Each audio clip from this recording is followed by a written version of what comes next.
Good evening, good morrow, and good day, and welcome to another edition of Slice and Dice, here with the Manylands campaign. Now, into the 50s, we've got quite an interesting session lined up, left on, well, the beginnings of it all kicking off at the end of last session, and that was off the back of a, well, eventful session, you might say. A lot of reveals and just craziness going on in the last session. It was basically just a long rest, wasn't it? But it just ended up going in all kinds of places. It was the longest of long The longest rests. of the long rests, yes. Very good, yeah. So, before we start today's session, first of all, we've got at least one shameless plug. Does anyone else have a shameless plug, guys, today? I am plugless. Nope. Plugless. You're unplugged. Okay. No, I am. No, indeed. No worries. And as you can see, guys, change the display a little bit from last time to try and get an RP display, and we're going to have a combat display. It's also professional and snazzy. In principle. It might not work in practice, but in theory, it seems very professional. As you can see, we've got a few players missing today. One of them is not DK, he just doesn't have video today, but he is here. That's why Malon's little placard is that. There he is. He's there. So I can tell you that much for certain. But we are missing, of course, Dan, Marshall, and Marta today. So 3 characters out. But don't you worry, they'll be back soon enough. I'm sure they have important adult things to do. But they'll be back. We got you, fam. We got you, fam. Yeah. Oh, I just spat everywhere. Oh dear. Ooh. Anyway, talking of shameless plugs, moving on. I don't have shameless plugs plugged in for this scene just yet because I just made it. But I do have one shameless plug, the most shameless of shameless plugs. So we don't have a campaign diary on Friday. In fact, we don't have a stream at all this Friday because instead of having that or the next episode of The Cage, which we would otherwise have on that Friday slot, we have a one-off collaborative stream on Wednesday here on the channel. That's Wednesday at 6 p.m.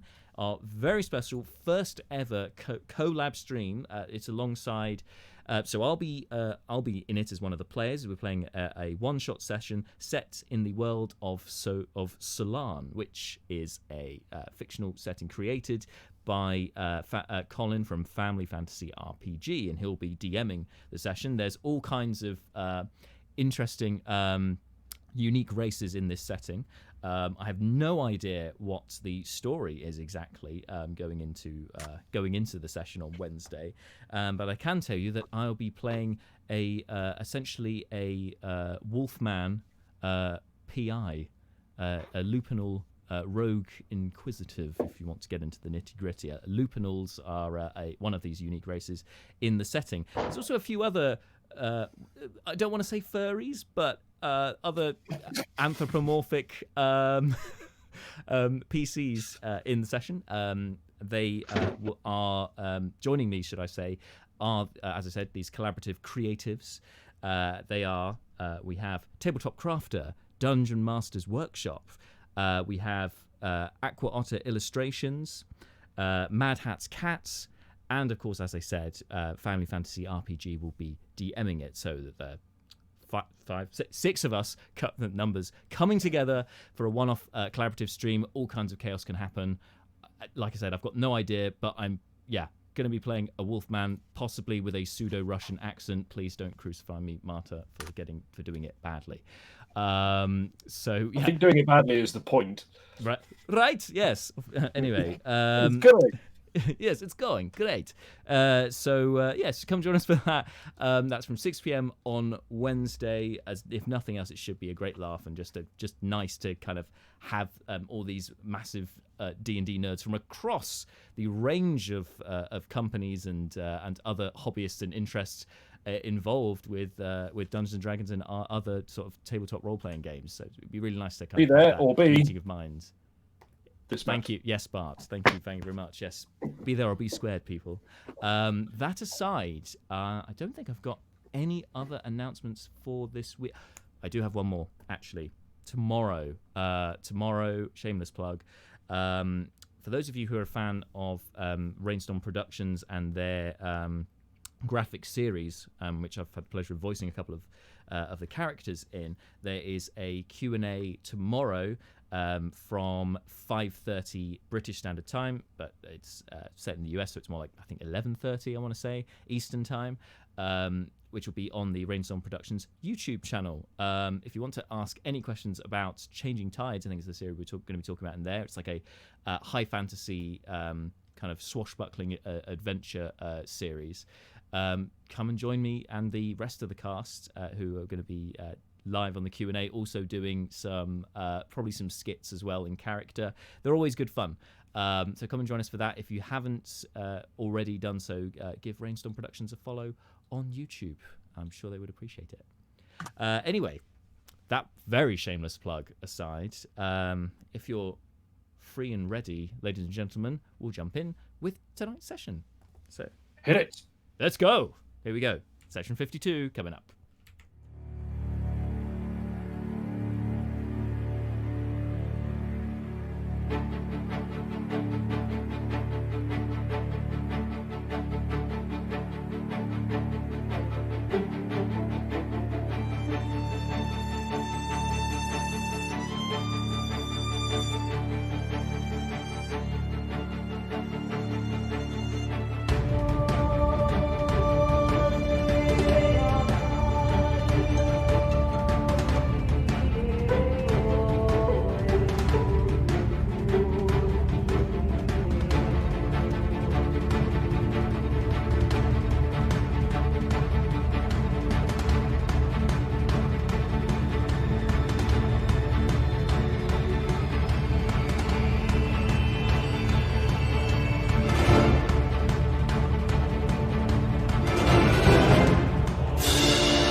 And we are back. So, last time here in the session, in the Manylands campaign, you guys, as I said, went to have a long rest as you've been travelling across the hillside towards the Aarakocra Mountains for most of the day. We're feeling pretty tired, and to kind of cap it all off, you'd also fought and defeated 3 Manticores who had come hunting down the 2 Aarakocra monks who are currently escorting you, or you're escorting them, one of the 2, but are in your company nonetheless, heading back to their home, the Eyrie, and they're showing you the way there. So as you guys go to rest for the evening, you find a suitable spot, only to then, whilst everyone else has been having their dinner, camping out for the evening, the 2 Aarakocra, Kerr and Beak, then go to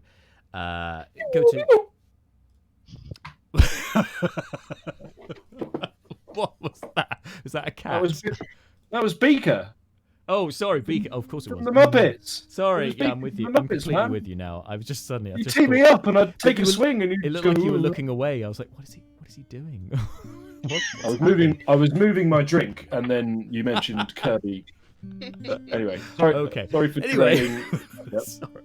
Okay, so Kerr and Beak went. They went off hunting, looking for their own food, because they want something a bit fresher.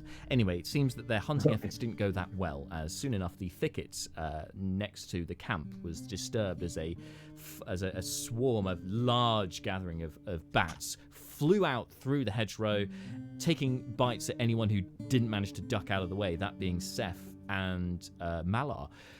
Unfortunately for Seth, he contracted some kind of disease from the bat's bite and got horrific itching across himself. But luckily, Malar was on hand to grab his face, stare into it very intently whilst rubbing him with his trunk, and then cast Lesser Restoration, just to cap it all off, just to fix that for you.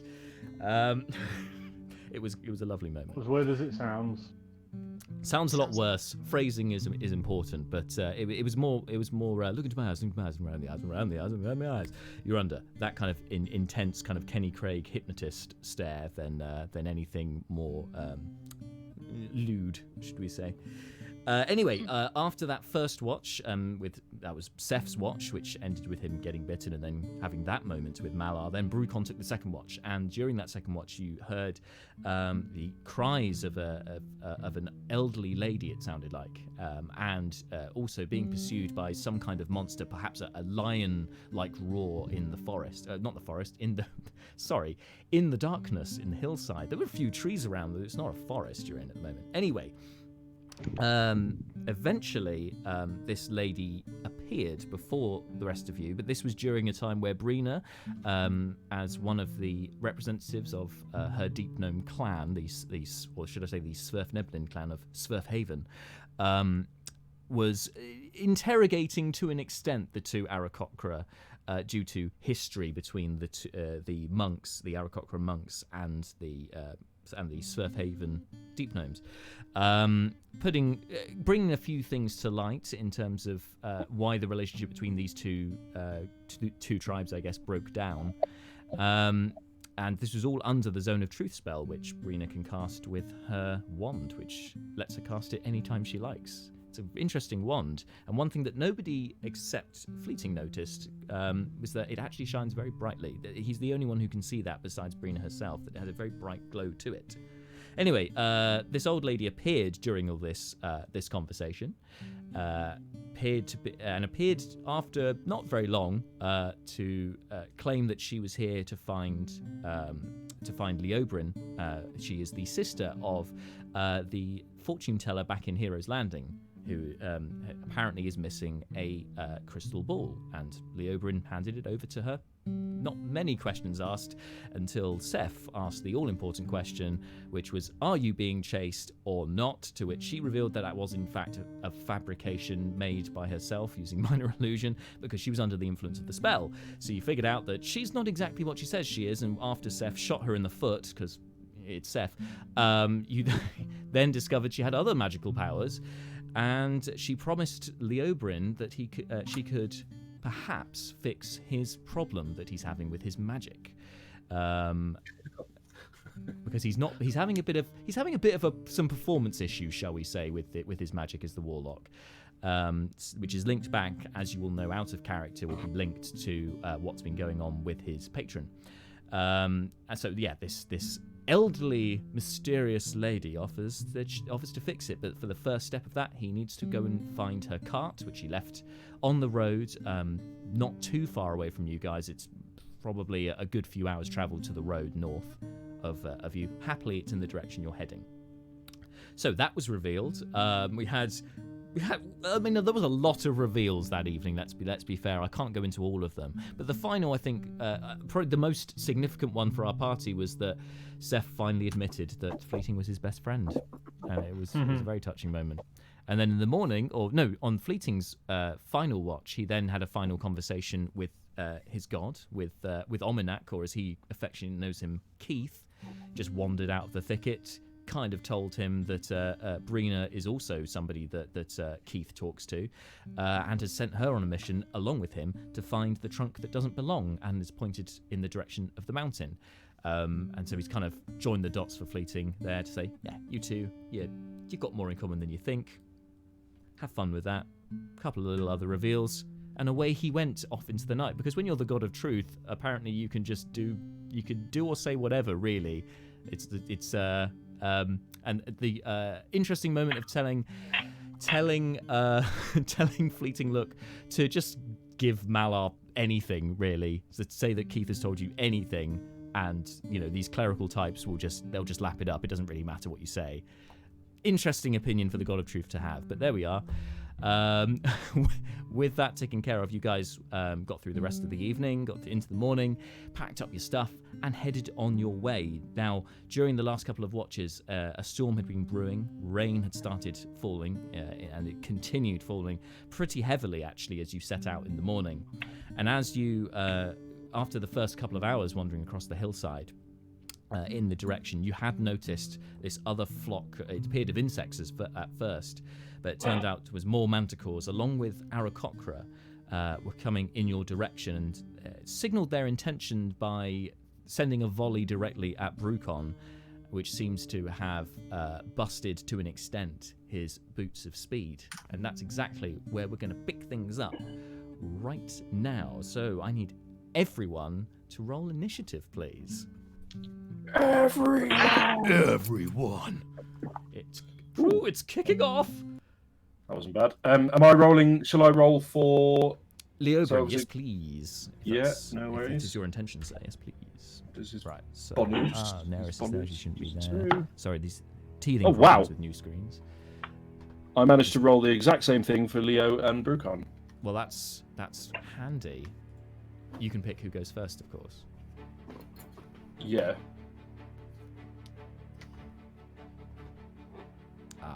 Oh, good lord. I'd forgotten about Vast Jack. Vast Jack? What?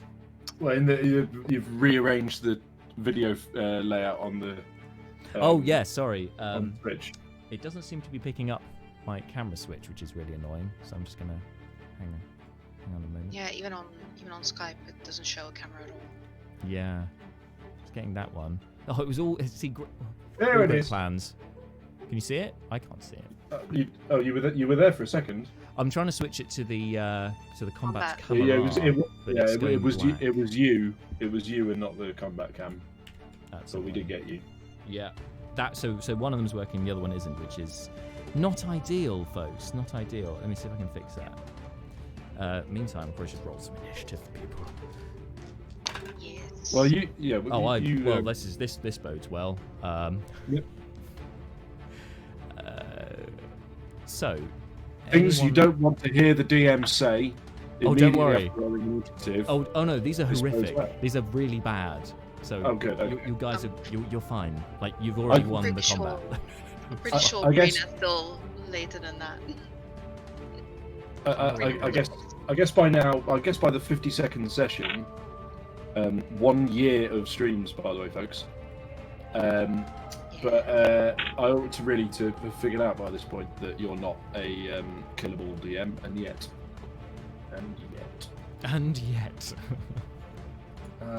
Look at it. Looking at Leo's stats really does bring home the horror.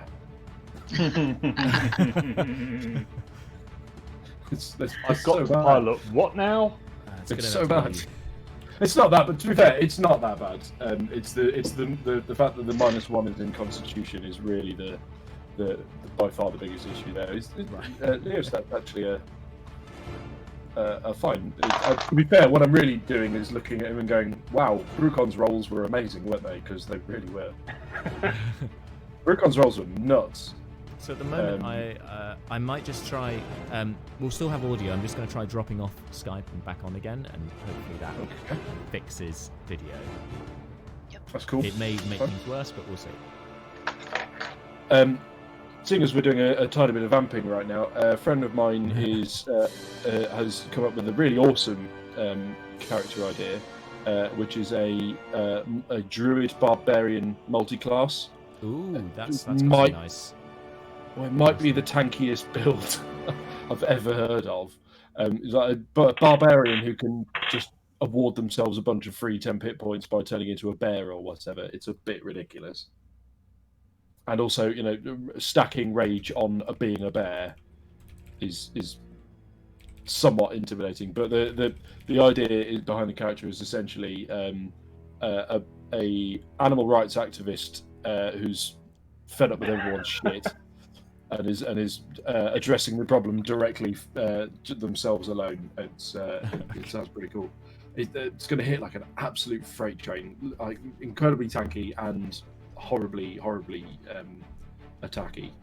I only hope if he does get to run the character, I can only hope that the DM stocks up on charm effects, because otherwise it could get crazy in a hurry.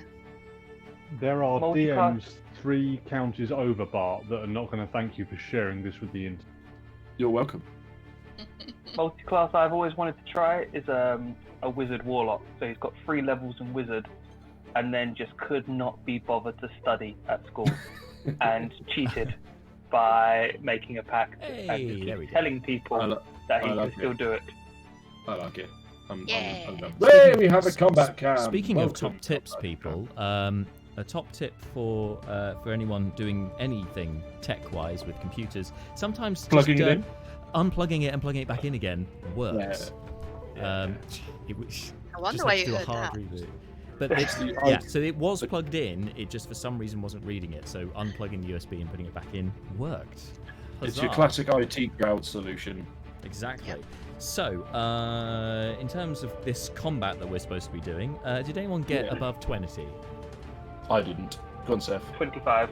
25 Of for course. Seth, lovely. Yeah. Anyone else on the above 20 spectrum? Not here. All right, 20 to 15. Brucon and Leobrin both rolled 19. And 19. Actually, make that Malar 19 as well. Oh, wow. Oh, My God. oh. I will step back and let Bart do his thing. Malar has got no decks, so just Bart. Yeah. It seems in all kinds of ways to make the most sense for Brucon to be the first to react out of that trio, and particularly seeing as he's the one who got shot. And Should we say Brucon, then Malar, and that gives you a break to then work out what you can do with Leo? Yeah. Bart? Yes, that will be very helpful. Okay. Now, Fleeting anyone didn't else? get 19, but he'll feel left out. Can he be on 19? What did he get? 12. Oh, okay. No. Brina, what did you get? 6. Oh, don't worry. I've done worse with at least one of these. So. I was really hoping that just asking to make dice rolls mean nothing was going to work, but never. I mean, it's always I rolled a number that I don't like. Can I have a different, better one? Always worth Sure, asking. why not? He would be left out. He doesn't Which like number? being left out. Don't ask, don't Well- get, right? Yeah, absolutely.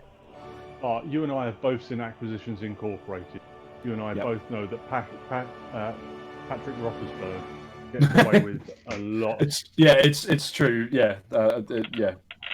I don't recall him ever outright like appealing a dice roll result and getting it overridden, but that doesn't mean it hasn't happened.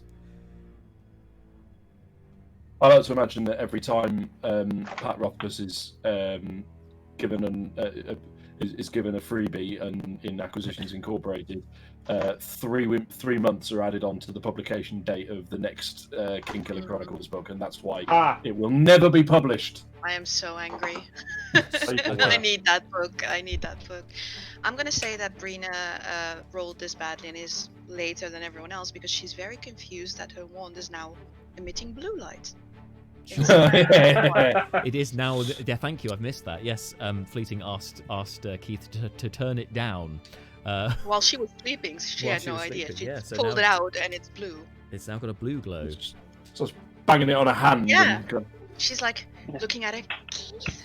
But it used to be. It used to be a bright white. Why is it now a blue? What is this? I should put it on night mode, guys. I put it on night mode. How do I turn it off?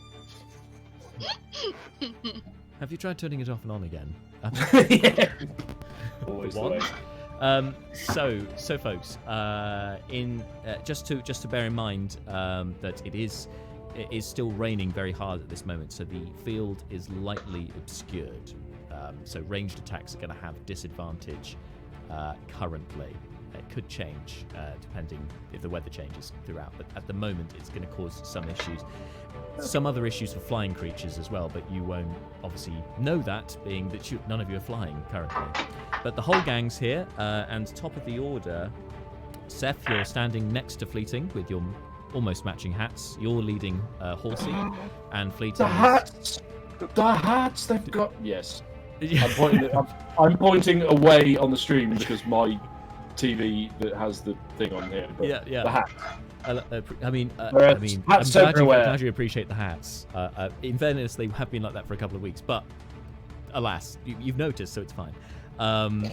And Fleeting, Fleeting is leading his giant capybara. So yeah, there's that. So that's where you are currently, towards the back of the group. You've obviously seen and heard Brucon be hit by a volley of spiked tails and things. What do you want to do, Seth? What's the distance to the Manticores and the Aarakocras? I tell you what, as a free action, can you make a perception check, please? Just because the rain, light obscurement, might be hard to judge distance. Perception. 21. Perfect. 14 squares. So that's maths. Times 5, times 5. 7 times 5 is 35. So 70 feet. 70 feet. Cool. I'm going to ask Brucon. Brucon, do you know if any of those Aarakocras are monks?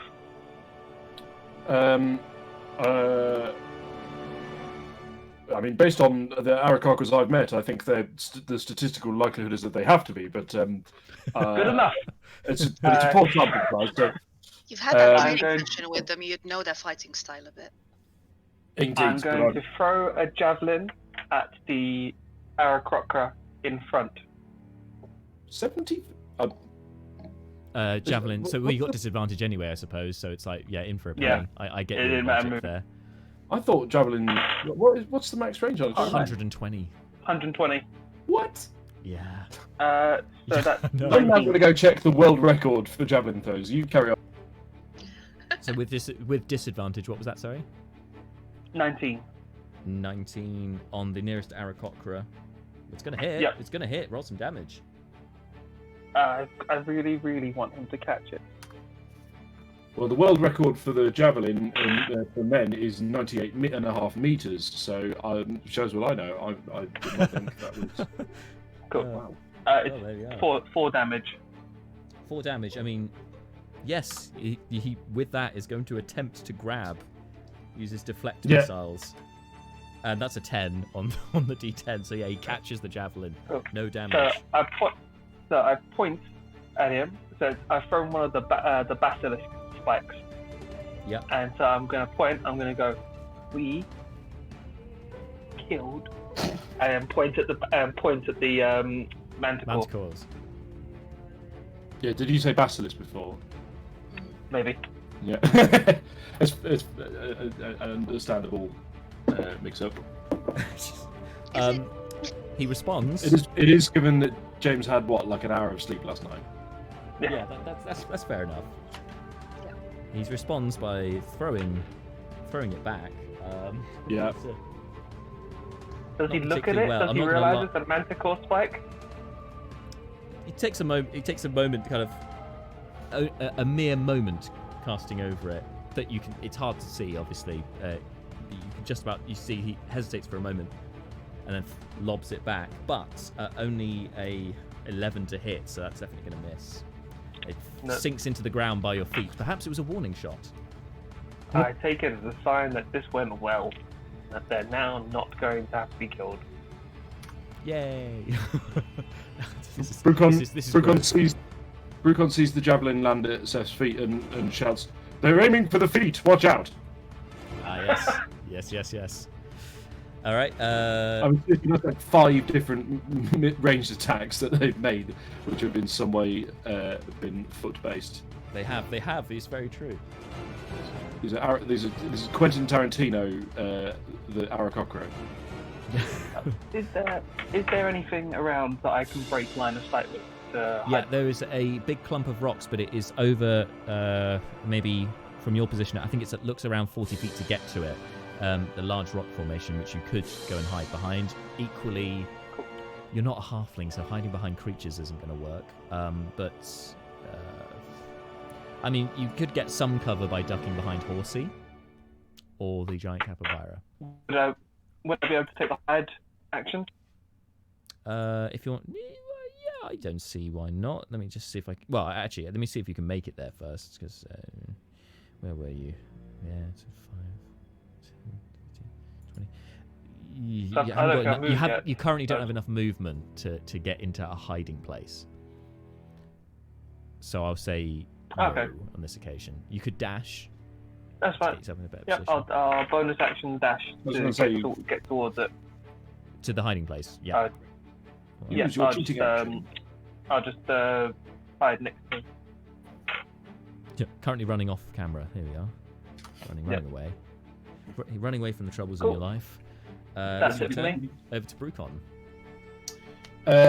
So these guys are all suspended in the air right now, yeah? Currently, yes. Okay. So we've got, it looks to be, like two groups of 3 enemies. Yeah, each group consisting of a Manticore and 2 Aarakocra. Am I saying that correct? There actually no, but I tell you what. Again, you can make a free perception check. Yeah, cool.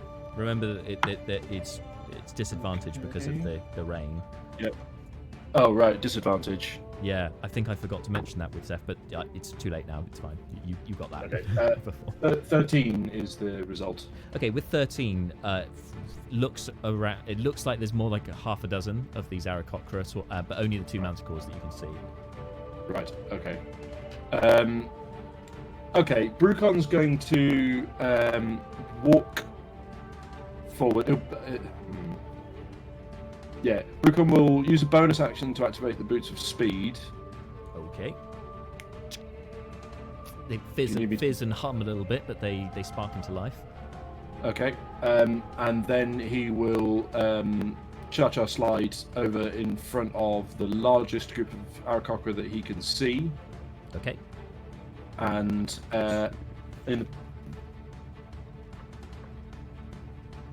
that's your normal movement's 40 feet, 45 feet, 40 feet, isn't it? 40 feet. Okay, so your normal movement you can get to there. Cool, The that's largest fine. group is over this way. Small Okay. group here. All right. He'll.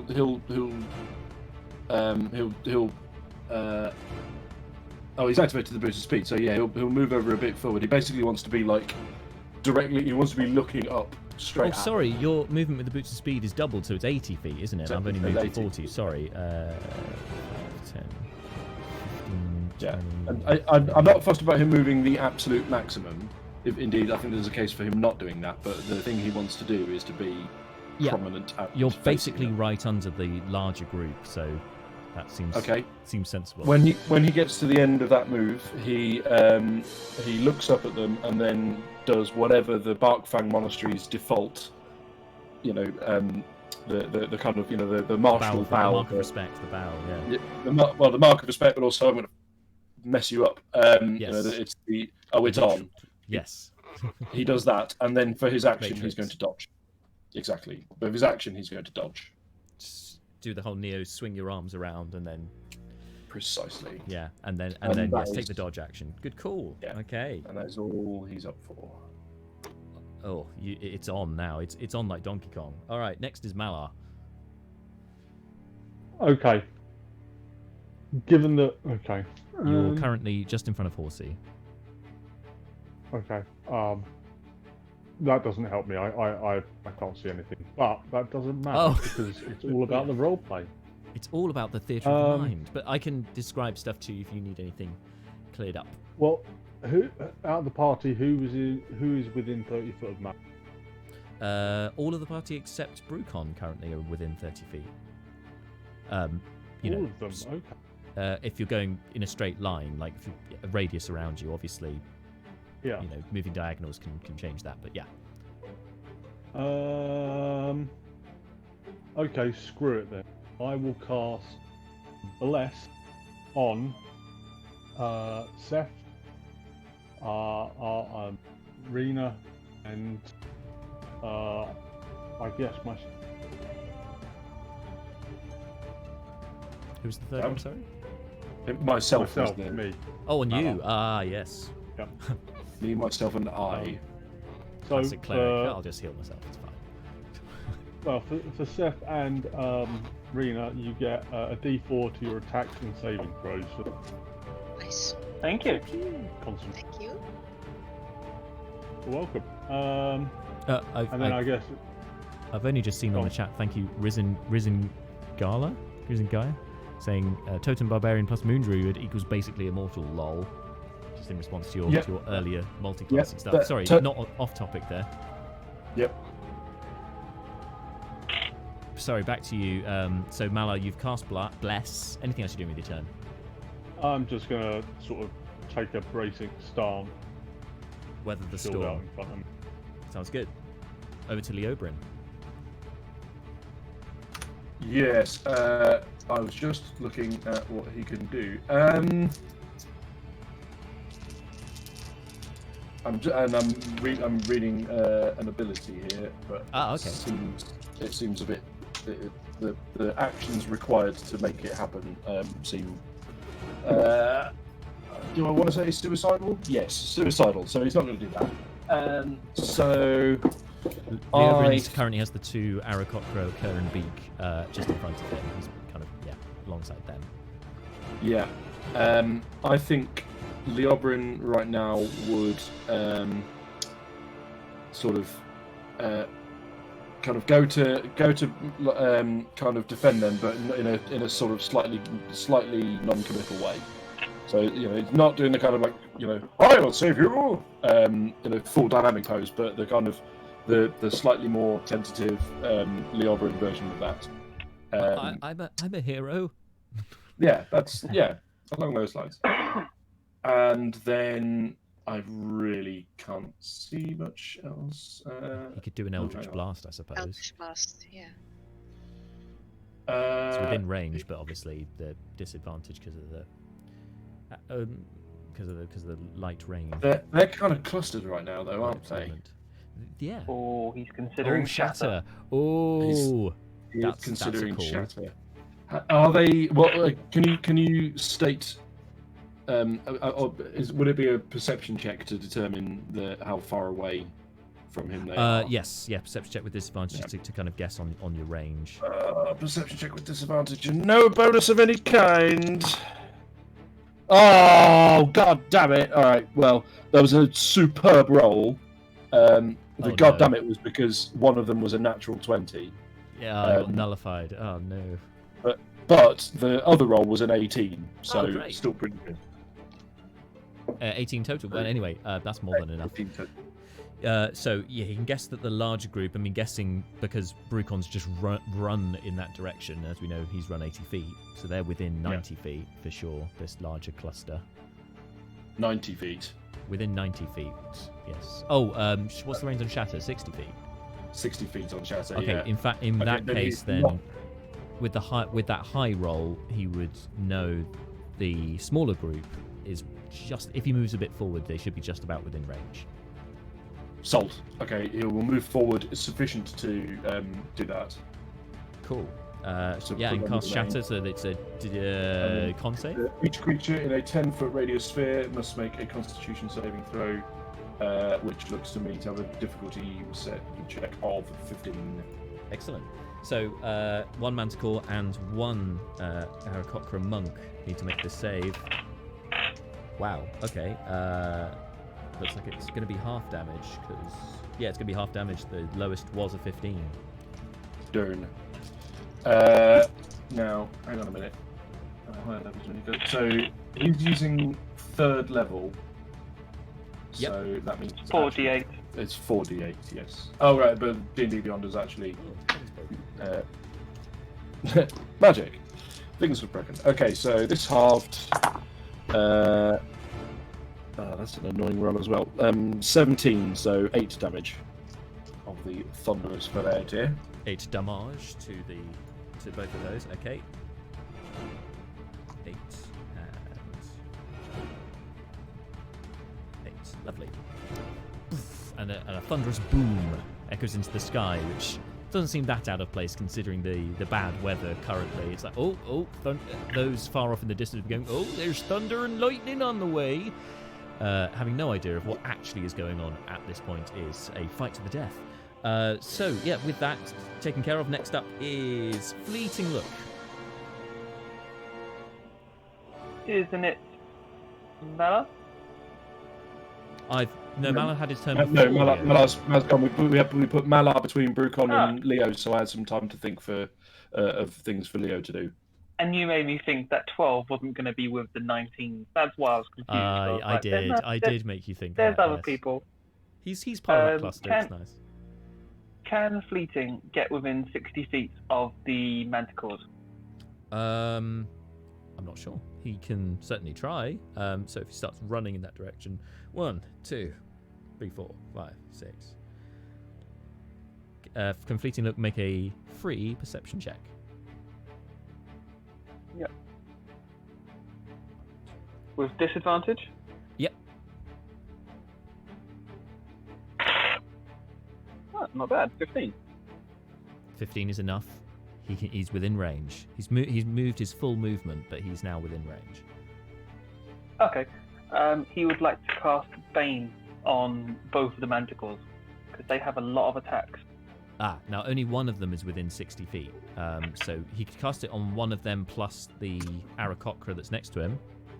Yeah, the Manticores. No, I don't care about the Aarakocra. He's going to...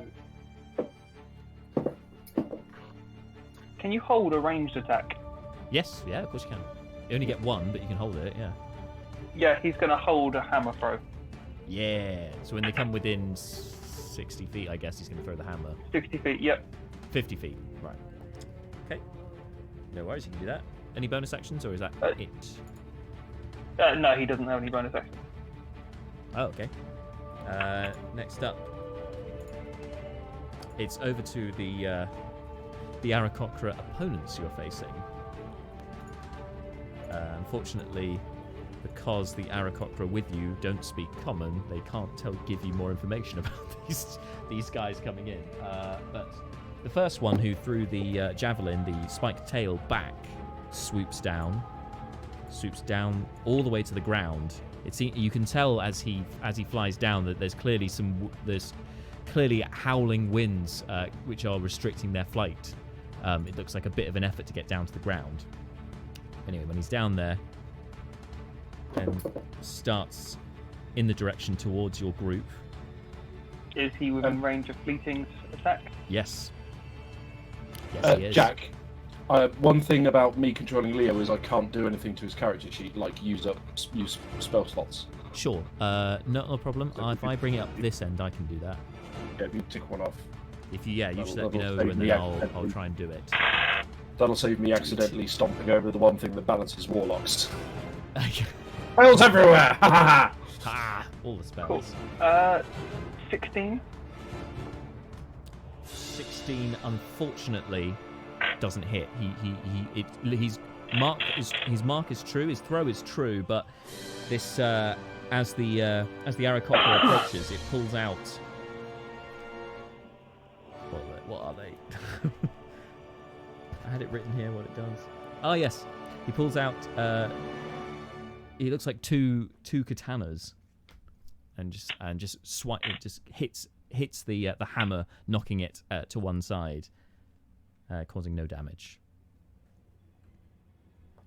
That's the reaction. I've just brought up Leobrin, but that's okay because that won't be for a little while. Okay. So with that taken care of, I think I've left something on. I haven't. Okay, he's down on the ground, and then what's he got here? Sorry, let me rephrase that. Rather than a katana, it's a longbow that he pulls out to then knock that to one side, and then takes a reactionary shot straight back at Fleeting Look. Natural one though, in this wind and so on. He takes the shot, and actually the arrow then flies back at him, straight towards his foot. Funnily enough, causing a point of damage as it embeds in his talon on the floor. So it's quite embarrassing. But he tries to ignore that and then goes to make a second shot. Again, it's with disadvantage because of the obscurement. So does a 16 hit? That misses. Okay, so with that, return fire again misses. The two of them are just batting aside each other's missiles in a bit of a stalemate currently. So that's that one. You can see where that one came down. Another one, its foot heads down to the ground, not far away from him, and again also pulls out a longbow. This time taking a shot at the most visible target to him, which in this situation is Seth. No, it's not. It's Brucon. Brucon's right there, who's also dodging. Yep. Okay, a natural 20 gets negated. So instead, it was a 15 to hit. No. No. Second Nice. shot. 17 to hit. 17 is a hit. 17 does hit. Okay. That's nice. That is, in fact, the target number. This is Brucon. We're talking about the monk, so this could easily be. Well, we hope. Oh, this is range. This is range shot, This is isn't hit it? with a longbow, yeah. So sorry, with an arrow. So it's. Ooh. It hits. It does a bit more damage than you'd expect. This shot is very true, and he uses a key point to make it cause more damage. So it's 12 points of piercing damage. Okay, Brucon uses his reaction to deflect it. Let's see how good he does. 12 is the magic number, yeah? 12 is the number. Yes, it is. Oh, well, I rolled a 1, so Brucon takes 2 damage. After that, I rolled a 1, but you take only 2 points out of that 12. That's Yeah, because you pretty good. You roll a d10 and then add your monk. You add. It's not your monk level, but I can't remember what the. I think it's monk level D10 plus. plus your monk level, yeah. I think that's right. There's according to D&D Beyond, it's it's plus your Dex mod plus your plus monk dex level. mod. Yeah. So Brucon is automatically 10 is, as we've just discovered, the smallest amount of damage you can reduce it by. Monks, kids, they're crazy. So he takes 2 damage. But hell, if you're going to use your reaction, you want it to do something pretty significant, and in this case, that is significant. Absolutely. So you catch the shot. It does embed in your hand, but at least it causes less damage to you than if it hits something more vital. Interesting phrasing by me there. All right. So this larger cluster that you're heading towards, Brucon, they swoop down to meet you. Brilliant. Put a third one in the back. Third one in the back, being the cheeky little scamp that he is also going to take a shot with a longbow. 14 will miss. Second shot. That's 15. 15 will miss, right? 15 is a miss. So you're just dodging all of these arrows, apart from the one that you managed to catch. However, these two who have swooped down recognize that you're. Recognise that actually ranged isn't the way to do this, and you seem to be an honourable combatant by your bow beforehand, out of respect, and so they immediately kicks him in the bollocks. They respond in kind. One of them pulls out a bow staff, holding in 2 hands, and goes to attack you with that. First attack. Still dodging, remember? You're still dodging, so you're just full Ip Man right now. 19 to hit. 19 is a hit. 19 to hit. Again, it's key and powered. It's powered up by some key. Death strike. Yeah. So 8 bludgeoning damage with the bow staff. Ow. And then claps you over the head, and then goes with the other end of the bow staff for the second strike. It all seems very methodical, very well practiced. These guys seem not to be mucking around. They seem a lot more trained than the 2 you've captured. Yeah, I was going to say these are the competent ones. Oh, and armed as well. Armed to the teeth, almost. The second one, though, I'm pretty sure a 13 misses. So, yeah, he goes to, uppercut you with the other end of the bow staff, nimbly dodge out the way, leaving the other one who pulls out a katana, and he goes to strike with that. So you're still dodging. So, first attack, 14 misses, right? You're correct. Final attack. You have dodged so many attacks. This is fantastic. Fantastic work. That last one's a 21 to hit those. That one hits. That is a hit. But still, only 9 points of slashing damage. Okay. Yeah. Okay. That is when you said the last key empowered strikes. When you say key empowered strike, I just picture some gangsters landing with keys in between Yeah, and it's like, we've got this. Ooh. Yeah, it's like piercing punch. I mean, how do you think monks get so much damage on their unarmed strikes? It's because they've secretly got keys in their knuckles.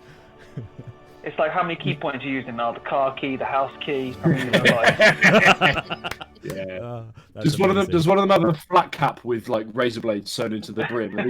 Are these Well, the Peaky Blinder Yeah, Aarakocra? that is now going to be a character. We're going to find a way to bring that in. Kudos Now, to you guys for that. guys, please open the fucking safe. I do. All right, so that is all of them, thankfully. Over to Brina. All right. Brina's not going to think twice. She is going to run as far as she can towards Brucon. Power word, kill a manticore. Good choice. She is still in love 25 with him, feet, so... there you are. Cool. Can I see well enough, or do you need me to roll a perception check the group around him? I would say you know that there is a cluster of enemies there that he's running towards. In terms of numbers, if you wanted to know the exact numbers, you need to roll for it. But yeah, you can. Yeah, because I want to know if they're close enough to each other for me to cast a certain thing. So Okay, yes. Make a perception check, yes, with a disadvantage. Because of the damn rain. Yep. True love will guide her strikes. I like it. Yeah, this is pretty good. This is pretty good. The lowest is 16. Perfect. 16's enough. Okay, yeah. So, what sort of range did you need these guys to be in? I need a 30-foot cube. 30-foot cube. All right. With a 30-foot cube, the Manticore is too high up in the sky. You wouldn't be able to catch him. Yeah. However, the 3 Aarakocra on the ground there, you could get 2 of them in that. If you'd have to position it carefully so you didn't get Brucon, but yeah, get 2 of them. Yes. I can't get the 3rd. Unfortunately, he's just outside of it. I didn't even plan it, but he's just outside it. All right. You could certainly hold until they, if you wanted to, hold it until they potentially go into that, and then, but you'd be wasting your action and possibly the effect to do that. Yeah, no, I don't want to do that because I want to prevent Brucon from attacking them as well. So I am going to cast Hypnotic Pattern on them. Ooh, on the 2 there. Okay. Yes. So, which is a Wisdom save. Okay, with Wisdom save for them, and the perception check's fine, so we're all good with that with targeting. Wisdom save, you say? Yeah, 16 is what you need. Okay. I'm sorry, the lowest was 17. Shit. 17 and a 20. They have wisdom. Oh, well. Yeah, that's fair. And I'm gonna yell at Brucon. They are just being forced. Don't attack them. Attack the Manticores.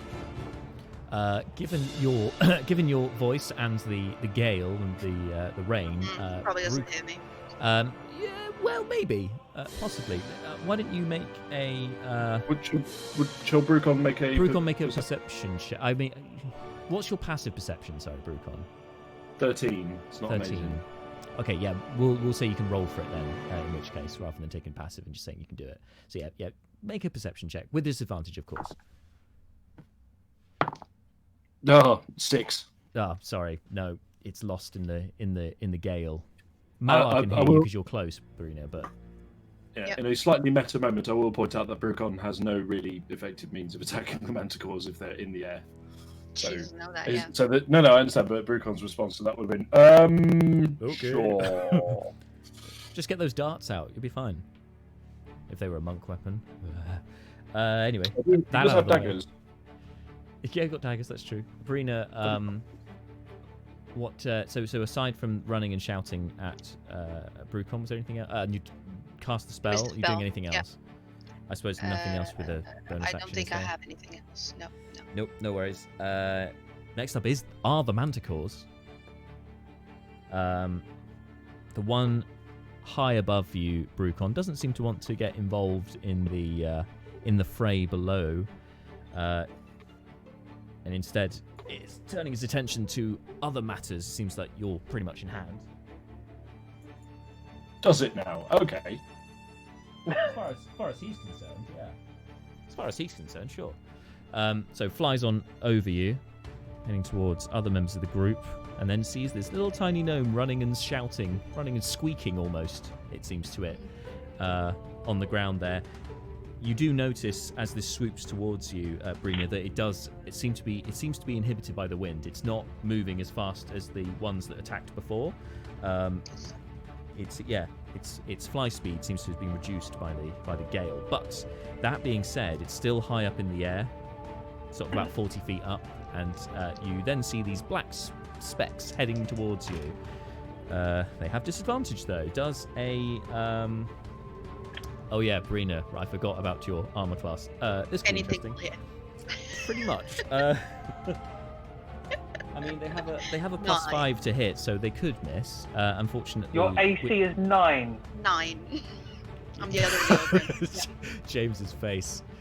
There's a picture. That is what we need to screen grab. That needs to be James's face for the Discord. No. I'll speak of that later because we do have another face lined up to be released this week. But anyway, that first spike was a. Well, it's going to hit. It was an 8 on the dice, so 13 to hit. Yep. Brina, don't die.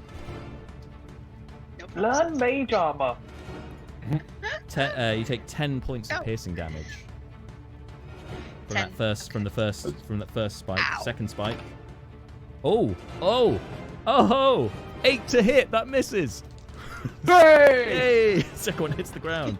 Third one, 10 to hit. 10 hits. Yep. Third one, you take 8 points of piercing damage. So that's what, 18 in total from that volley. Yeah, she's not looking good. I mean, Brucon's. Sorry, I say Brucon. Malar's not far from you though, so Yeah. that's something. I I mean, suppose. she has lived a very sheltered life. This is her very first real battle. She has no Yeah. clue what she's doing. She just ran out. Just running I towards love Brucon like, him. no, senpai. Oh, you're going in the bubble. The other Manticore seems to be also on the prowl and is flying towards Fleeting Look as the nearest of the group there. 2, 3, 4, 5, 6. Can't get within melee range of him, so he stays up in the sky, and again is going to loose his natural 1. So with a natural 1, as he tries to release one of the spikes, it then hits another spike, and both of them careen off, meaning 2 misses. Oh my god! And another natural 1. Jesus! It stabs itself with the spike. It throws the spike and it actually hits it in its own paw. Like, ah! It's this guy's not having a good day. I don't hate these guys as much as the last ones. Yeah, these ones seem to be more clowns. The last ones were what? Sorry. I was going to say the last ones were a bit more competent, but then you finished the sentence. Sorry, I just jumped straight in there, but you're quite right. Yeah. Competency seems to be leaving these guys, especially with the howling winds and rain. So it's the bottom of the order. It's Kerr and Beak. Let's see what Kerr and Beak are going to do. Well, they're looking slightly more brave than they were last time, and they're going to fly over, or try to fly over to the Aarakocra that's shooting at Fleeting and at Seth. No, Brucon, sorry. They've got 60-foot fly speed, so they should, although they're inhibited to 50, I think that they can still reach. So Kerr and Beak both going for the same one. They're going to double team. Yeah. Come on, monks. Both taking swipes. With one with the nunchuck, the other with the camera. Seems that neither of them though can hit, unfortunately. But then they go for the bonus strike, and they're just hammering away, but not causing any damage to the more skillful-looking swordsman there, or bowman actually. This one.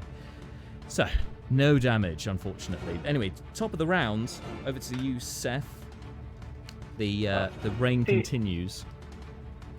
Seeing that our Aarakocra are fighting theirs, I feel no guilt now about attacking. Excellent. How close is Brucon the battle to me? Of 80, 90 feet, but he's some distance from you. Is it 80 or 90? Make a perception check with disadvantage. Well, I count. Sorry, my weapon is literally 80 feet from that. Perception 16. 16. All right. Pause while Jack maths. 80 feet is how far Brucon is from you. So Cool. One of the Aarakocra is also 80 feet. Can I bonus action hide in the rock where I was? Where you headed? I made it to the. Because I made it to the rocks, didn't I? Because they were about 40, 50 feet away. You you hadn't quite made it, but you can move over there and hide. You've got enough movement to get there and hide. That's fine. Okay. And then while remaining in range. That does take you out of range a bit. I tell you what, because of their positioning. No, you can do it and be within range. That's okay. Yeah, I was going to say, look at Okay. that seems doable. Cool. Do I need to roll a stealth check for hide? I do that though. Yes, please. You would have. I'll give you advantage because of the rain. I got same number twice, so that's 21. 21. That was good. I know you said nice before knowing what the number actually was. Yeah. I got the same number twice. Fantastic. The number was fantastic. Your advantage means nothing, mortal. Cool. Yes. I'm going 21, you're pretty well to I'm going to fire at one that's in melee combat with Brucon. Sure. Go for it. Do I have advantage, or is it cancelled with weather conditions? Yes, you're right. Well, because of the conditions, it's cancelled to a straight roll. Cool. So straight roll, and did I have bless from Mala? Yes. Yes, you did. Cool. I believe you don't have to be within 30 feet of him now the spell's been cast, so yeah, you're good. Cool. So that's a hit. I rolled an 18, a 4 on the bless, and then plus my whatever. So Yeah, an 18 30. hits. 30 points of damage. Cool. No. 30 was the hit. Oh my god, that's ridiculous. Okay. And then I've got my sneak attack because they're in melee with Brucon. Yep. Oh, not bad.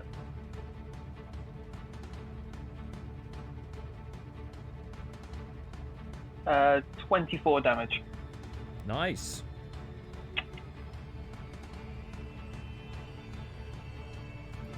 .24 points of damage. Nice. It's you see a bolt hit into this. Oh, sorry. Was it a bolt you're using or a spike thing?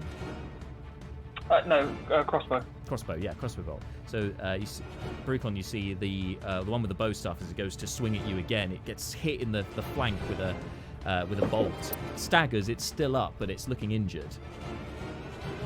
heavily injured. Nice shot. I mean, it's bloody. It's still up, but it's bloody. How much? I was slightly distracted for a moment there. How much damage did Seth do there, James? 24. 24. 24. Okay. And I end my turn. Yep, sweet. Next up, Brucon. Yeah. Right. I've been The weighing one that next to you. things Take a hit. Yeah. Okay. Well, we'll start slow on this one. That we don't have to make a commitment early doors. So the first thing that Brucon does, he's going to attack the one with the bow staff for his first attack. 15.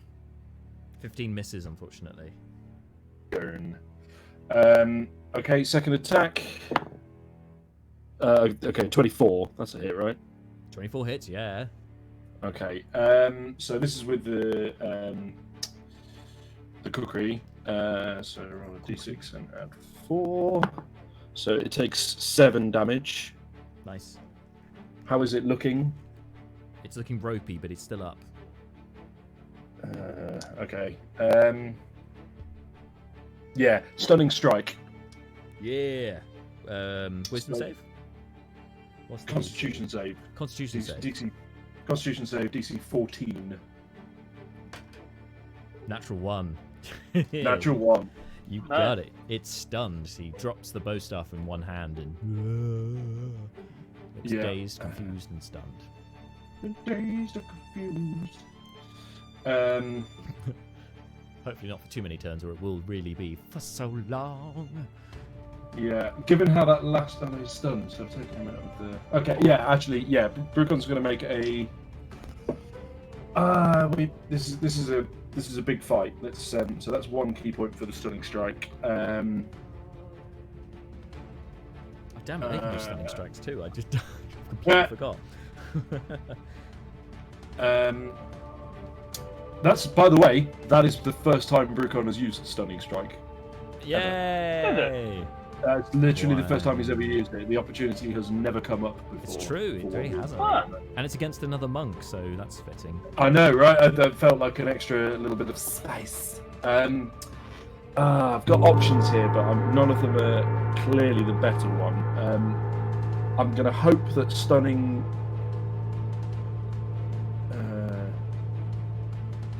Yeah, Well, you get advantage on attacks against them. Brucon is going to spend another key point to do a flurry of blows. Oh, flurry of blows! Go for it. First one is going to be against the stunned monk. Okay. Hang on. In advance, can I get? Well, actually, can I get a ruling first?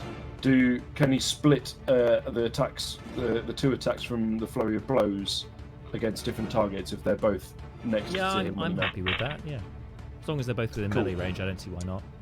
Like Cool, Jackie Chan okay. would do it. So Yeah, precisely. So the first one against the stunned one, because there's an advantage there, and it would be churlish not to take it. yes. So this with advantage. Thank God I rolled it with advantage, because one of those rolls was a 2, but the other was a 16, so another 24 to hit. 16 in total. Oh, 24. No, 24 sorry. to hit. Oh yeah. The sorry. rolls 16 on the were 2 dice. and 6. Yeah, got you. Yeah. Cool. So this is another d6 plus 4. Whoa. Okay, another 5 damage. He's looking so beaten on his last legs. He's stunned. He's got jelly legs. He's looking like a boxer just before he goes down. Okay, having already done the flurry of blows, which gets me some defensive benefits, Yes. we're going to try and finish this off. This is going to be, bear in mind these are unarmed attacks because they're the martial arts ones. Yep. This one he's going to go for a Vulcan nerve pinch. So i.e. he's trying not to inflict, he's deliberately not inflicting lethal damage because these guys are worthy adversaries and he does remember that they are under compulsion, so he's not looking to. It was exactly the same with the previous Aarakocra. He's looking to take them down. Gonna go try and knock him unconscious rather than slaying him. Yeah, that's Let's see. honourable. Watch me now roll a natural 20 and just go ham on this guy's face. You've done it, haven't you? I literally rolled a natural 20 there. Watch me roll a natural 20. If only that had that hard. That's impressive. I know. I really wish that it had been on the first one. Anyway, so Taking you down, like on the dice. Say what it's going to be. Roll an 8. to be fair, with doubling the damage roll, I managed to roll a 1 and a 2, so that's 7 damage to the. Oh, to that more guy. than enough though. More than enough to bring the bow staff wielding warrior down. Splendid. And now for my favourite part of this turn, and the reason why I decided to go with my original plan anyway. even though it Drunken was a bit- master.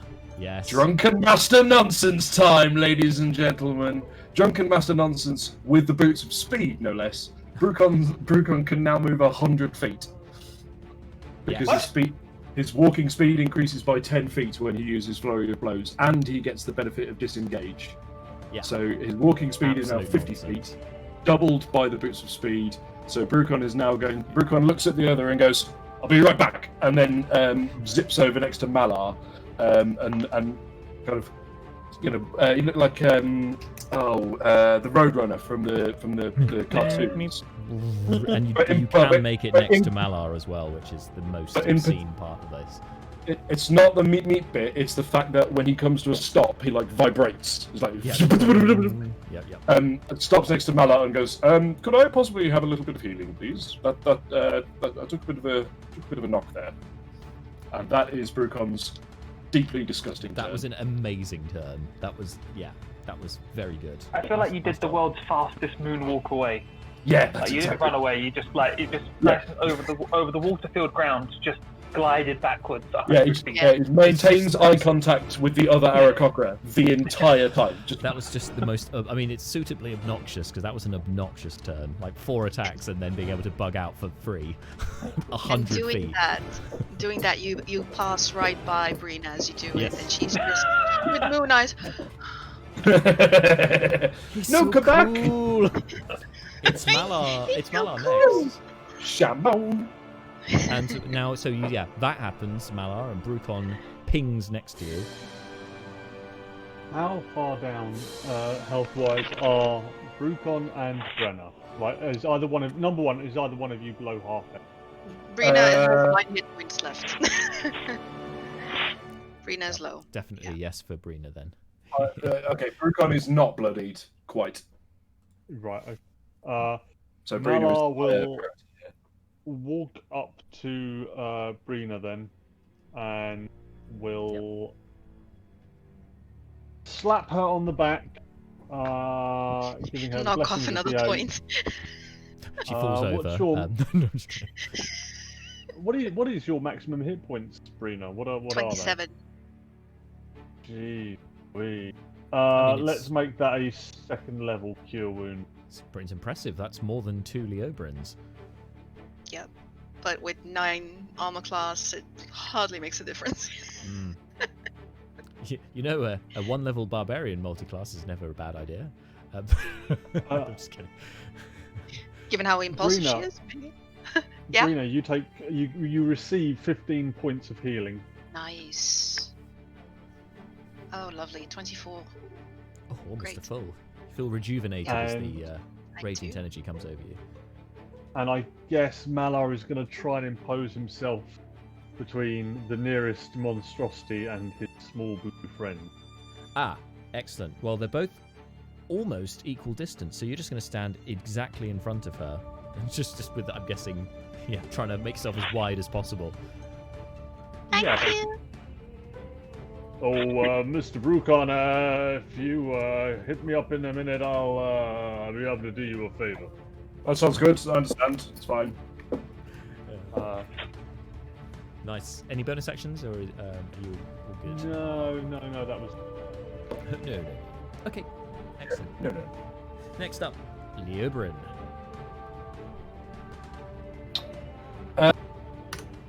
So, can I get a situation? I'm seeing a little cluster of Jar Jar Binks, which I believe is what we're using for Aarakocra here, over just ahead of Malar and Yep. Breen. Am I seeing that correctly? How far away from Leobrin are they? So you got the 2 monks fighting the 1 monk, which is that's not confusing at all. Kerr and Beak fighting the 1 armed monk. Okay. But the armed monk they're fighting is roughly 35 feet away. Okay, that's all right. I just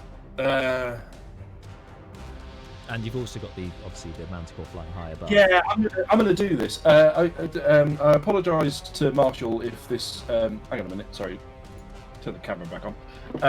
I apologise to Marshall if this is a violation because I don't think he's used this ability before.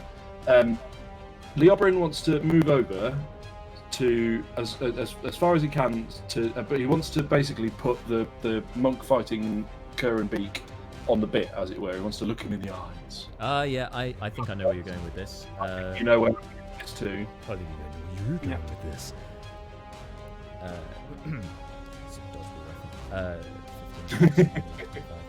30. So you can get within line of sight of it, sure. No, okay, that's not what. No, he wants them to be within 10 feet of him. Ah, that you can't. He's not going to be able to get that close. It was 35 feet across, but it's obviously diagonals and things, so he's not going to be able to make that. Let me just see how far I was can looking get forward to from seeing this used for the first time. Okay, that's going to stop him doing the thing he wanted to do. Oh, just within 10 feet, yes. Excellent. Okay, good. There we go. Thank you very much. Okay, so he's going to look around the eyes, look into the eyes, not around the eyes. Don't look around the eyes, and Fey presence. Yeah. DC Wisdom 15. saving throw, DC 15. Here we go. Watch him Ask nail and you it. shall receive 14. Just fails. Oh! Outstanding. Remember, Jack, you... I've done it James? on the sheet already. Sorry, I was going to ask, are you going for fear or charm? It's a good question. I think it feels to me like fear is the more tactically appropriate option, but the much more Leobrian option seems to me to be charmed. So I think we can go for charm. I mean, he loves engaging other races and species in conversation, so it makes sense. So he's currently charmed by Leobrin. Yeah. Now, can someone remind me the precise effects of charm? So it makes them suggestible to instructions. Is it? Regards you as a trusted ally and Can't attack can't attack the charmer or target the charmer with harmful abilities or magical effects. Okay. And the charmer has an advantage on any ability check to interact socially with the creature. Right. Okay. Is there a way that Leo can? Is there a way Leo can try and intimidate the Aarakocra? I mean, charmed and then intimidate. Interesting combination. I'll say as a free action on this turn, if you want to try and talk to intimidate, you will have disadvantage, however, but you can try that. Well, they would cancel then, wouldn't they? They would cancel to make it a straight roll. Yes. Straight roll. Okay. Because there is a problem. There is a language barrier. So intimidation is a. So what I'm going to say is, he's charmed it, and he's kind of like, and he's gonna. You might object to this as an intimidation, which is fair enough. But the thing I've got in my head is that he wants to, in the kind of okay. Imagine you're in a foreign country and you encounter someone, and you don't speak the same language as them, but you're really, really trying to warn them something dangerous is present, and you're trying to warn them. It's kind of like, get out, go. That's what Leo wants to shoot for here. He's trying to kind of get. I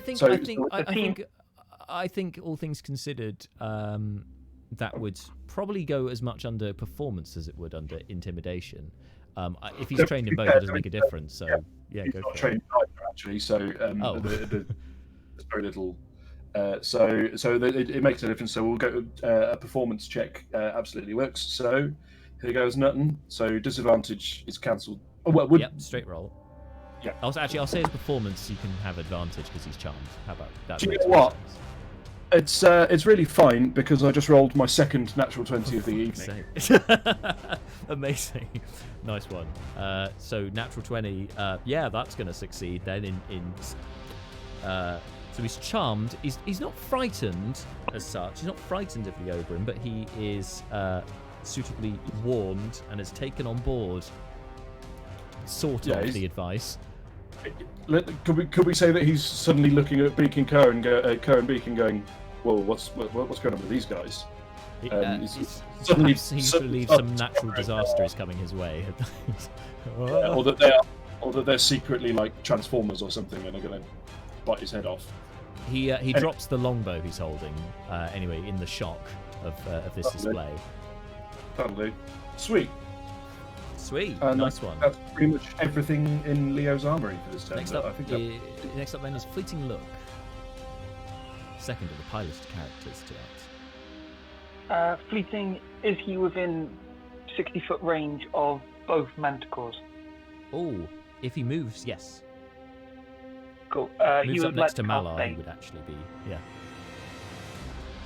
That's fine. He goes up to Malar, puts a hand on his shoulder for no reason, gives him a look, just goes, "Hey!" and casts Bane on both Manticores. Nice, solid. He can actually target 3 people. Are there any Aarakocras in range as well? Yeah, there's the one that's just been charmed, or actually no, there is one other longbowman who is within range who's not engaged with the charm effect or anything. So I'll put it on him as well. Cool. And it is a charisma saving throw. Charisma saving throw. 15. Charisma 15. You guys have got some good saves now. This is very nice. All right. So Manticore 1 succeeds. The other 2 fail. Yes. So Bane, I'm just going to mark with a red disc so you guys know who are the Bane's targets. Sorry, so you know. Yeah, so they. as things work through the damage. So you have to roll an extra d4 whenever they attack or make a saving throw or ability check. Gotcha. In fact, this is more for me than this reference. Actually, I'll just there we go. Yeah. Great. Okay. Yeah, nice one. And bonus action? No, he's all good. He's within 60 feet of his thrown hammer. If you wanted to summon that back. as Oh a yeah, bonus sorry, action. bring that back. Yeah, I'll bring the hammer back. No worries. Can easily I'll slip bring it through back to the cracks. hand that's not on Malar. Yeah, that makes sense. Yeah. Whacks Malar in the face. Yeah, suitably fleeting. Hi, summons a hammer back casually. Okay, it's now the Aarakocra's turn. So the one I've just noticed that bring the hammer back scans perfectly with take the power back by Rage Against the Machine. So I'm imagining a sick little guitar line. That's it. Excellent. Your world sounds great. I want it. I want in. So the charmed one first. Let's. He's going to take on board the Oberyn's advice, and he's going to disengage from the two monks that are fighting him, Kerr and Beak, and he is going to move away. In fact, he's got a good fly speed, so he's going to fly. He's going to fly backwards, flying into the distance as far as he can get in this weather. That's his turn. Actually, he could bonus action. Yeah, he'll bonus action Step of the Wind, so he'll just fly even further away and actually off of the map. But he's, flying away. So that was one taken care of. Then the one that's been baned will be next.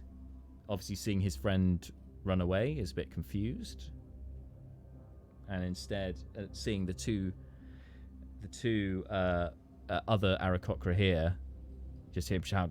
You hear him squawk something over the din, but you're not sure entirely what he's saying, and he's going to run in and attack Beak. He pulls out he pulls out a bow staff as well, and make a couple of swings. The first one first one misses. Second one, the one does hit with the bow. One blow does hit with the bow staff. Okay, Beak takes 17 points of damage. Beak is looking really bad, and now he has to make a Constitution save, and he fails, so he's stunned as well. Just lolling in the hits, and then Better him than us. bonus action. You see Speak the rogue.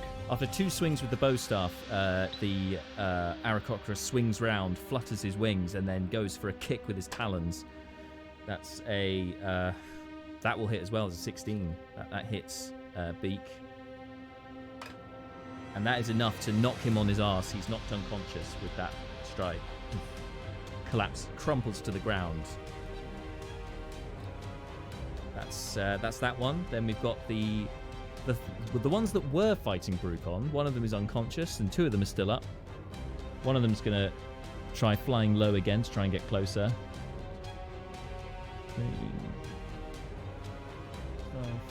40, 50, 55. Can't get to Brucon. He's 10 feet away from Malar, which is unfortunate, but he'll... These guys are quite high-level monks, aren't they? Yeah. And with fly speeds, it just makes them... Yeah. Flying speeds also translate with their unarmed movement, which is... You did... I know you didn't tell us what it was, but you did remember about the effect on flying of the weather, yes? Yeah. Yep. Which is why he could only move... He moved a bit less than he would have otherwise. Yeah, it's why he didn't come up and immediately kick Brucon in the face. I do like the mental image. I like the mental image of this group of monks just zipping around the battlefield, banging off each other. I mean, it's pretty epic. It's a nice image. But he does, so he bonus actions to Step of the Wind to get up into melee with Malar. this this other Aarakocra. This one, this is the one with the katana, and he's going to take 2 strikes against Malar. One of them's definitely a miss. Does a 21 hit? Yeah, 21 does. Okay. So you take 10 points. Oh, hang on, a bit more. Oh, a lot more. 15 points of slashing damage. Oh no. And then, again, swings round in a very almost identical fashion. Swings round, flutter of the wings, goes for a kick. That's a 20 to hit. So you take another 6 points of bludgeoning damage from that kick. Okay. Okay. One more at the back here, flying to get a bit closer. And he's going to get up to, using a bonus action dash to get over to Kerr. Is it at all possible, Jack, to relocate the camera? Because at the moment there's kind of this massive conga line of That's a very good point. There's a bit of a cluster here, so if I move it round, yeah, that's a better see a bit more of that. Did someone just come out of melee with Malar? No, somebody got into melee with Malar. Yeah, the opposite. Oh, sorry. I thought you said he was. No, it was away. the other one. It was the It was other the charmed of the guy. Okay. Yeah. He flew away from Kerr and Beak, but he did a disengage. Yeah. Anyway, that last one, yeah, bonus action gets up into melee with Kerr, and gonna try and attack him. This one is pulls out a katana as well. Ooh, natural 1. Manages to cut himself a little bit there, but the second one with a 20 will hit.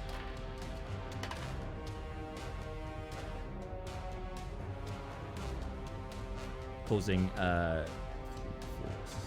9 points of slashing damage to Kerr, who's still up, but then again, like the others, goes for a kick, rolls a natural 20.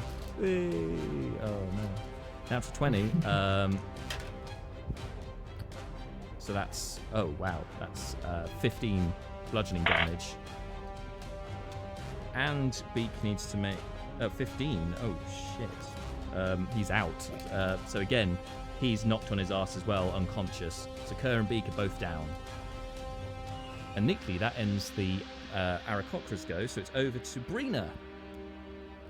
Okay. She's freshly healed and feels a little bit braver, and she can tell that everyone is not killing the Aarakocras. Quick, Brina, do something stupid again. Okay. And she. Perfect. And how close are the Manticores to each other? They're within. Ooh. Mhm. Question. That looks like A lot. 40 40 feet. feet. 40 feet. Yeah. So that is not going to work, but she will. Yeah, she will cast Chromatic Orb on one of them at second level rather than first. Yeah, sure. The one above Chromatic the one above the heads. The closest one. That one. This Yep. one. Okay. Nice. Chromatic Orb. Make an attack roll, please.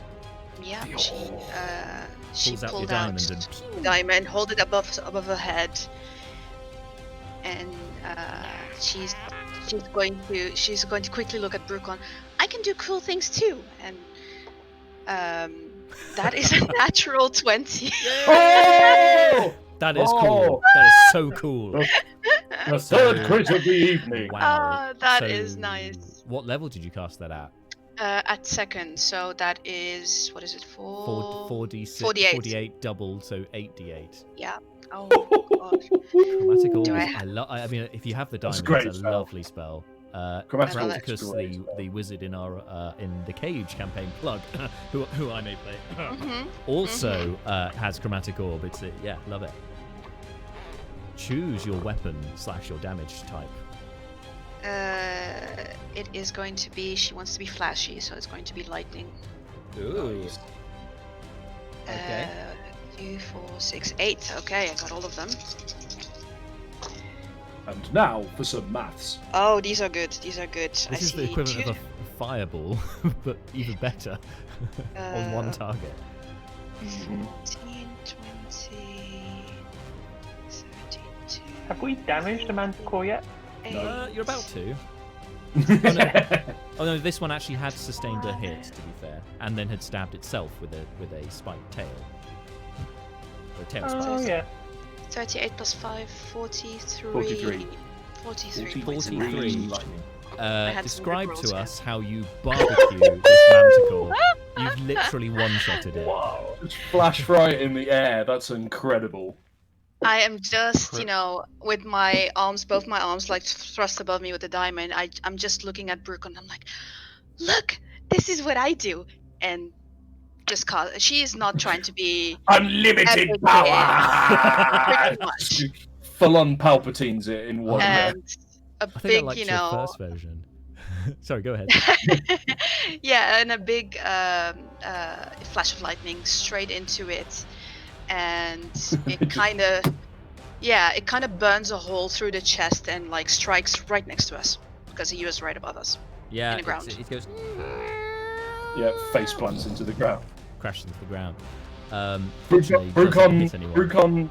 Brucon stands there, jaw like mouth fully agape, just like, and he's looking continuously between Brina and the Manticore. Just going, And she is just beaming at a picture of like childish glee. and then he looks probably back to her and goes, "That was cool." Thank you. I learned Well- from you. You're cool too. Oh, that was. Nice. If Brina doesn't have inspiration, please gleefully take that inspiration.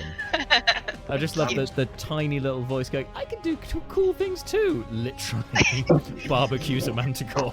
It's insane. Very good timed natural 20 there. Yeah, that Very was good natural 20. hot Almost too damn. good. That was fantastic. I need to keep this guy. Do you want to do anything else for your turn? Want to, move the entire battlefield to the left, or? Let's I cast see. Wish. We win the campaign. I wish Yeah, it was all pretty over. much. No. Where You am can I move if standing? you'd like. You're Yeah, that's what I was Malar thinking. and Fleeting are standing in front of you, kind of protecting you. Yeah, I'm kind of gonna like duck behind them so they're between me and the second Manticore. That's basically it. Yeah, Because that's a good idea because kinda- I have a feeling that From the Manticore's side, yeah, I'm a I have a target feeling now. that Manticore's sort of target priority. Yep. So This sorry, is- was that hiding behind your friends or hiding behind the corpse of the The manticore you just killed? My friends, my friends definitely. I say friends. That's probably a bit forward. You've known them literally a day. But Oh, anyway. she considers them friends for sure. Oh yeah, she would. Yeah, it's fair. All right, nice, very good turn. Another very good turn. With that, it's now left to the one manticore to take their revenge. I mean, their turn. So, yeah, obviously saw that happen, and here, what the fuck? no, like role playing is a secondary concern. The reaction is, "Are you fucking kidding me?" That was That makes complete sense. outstanding. Looks at the field, sees who's there. Well, it's not going to see that well because of the rain, but it's a good roll on wisdom. So, Did you Not take in- a D4? that's not the... That one succeeded, so he doesn't have the Bane. But still with a 19, that doesn't beat your... Oh no, you shot. So you're not hidden anymore, because you hid, then you shot, right? So Oh. it can see you, it sees you're on your own, and it's coming down. Meow, flies down to Seth. Might Let's be- move the camera so you can see Yeah, I what's was going going to on. say maybe one more reposition. That ought to do it for the rest of the fight. I would thought. I just need like 4 different cameras so I can be like camera 1, camera 2, and just like totally Yeah. direct this combat in that sense. All about that Is he cinematography. landing in melee of me? Do two things: totally is a direct this melee combat view, yes. and absolutely annihilate your internet connection. Yeah, 2 things will happen here. Everything will break, and you'll lose the will to live. It is within melee of you, Seth. Yes. Uh-oh. So Have we still got James? The video's frozen. I can't hear. you can't Can hear you us. hit- Can't Yeah, hear. I've gone laggy. Oh, Oh, okay. can you hear us? I can hear you now. Good, good. Yeah. You can't hear. Yes, I can't hear you. Yes, that's right. I can't hear you. How did you hear us ask if you can... Wait, what? Wait. So it slashes out with its 2 claws, but the highest roll was a 16. Does a 16 hit? Oh no. Oh, what My a AC time. 17.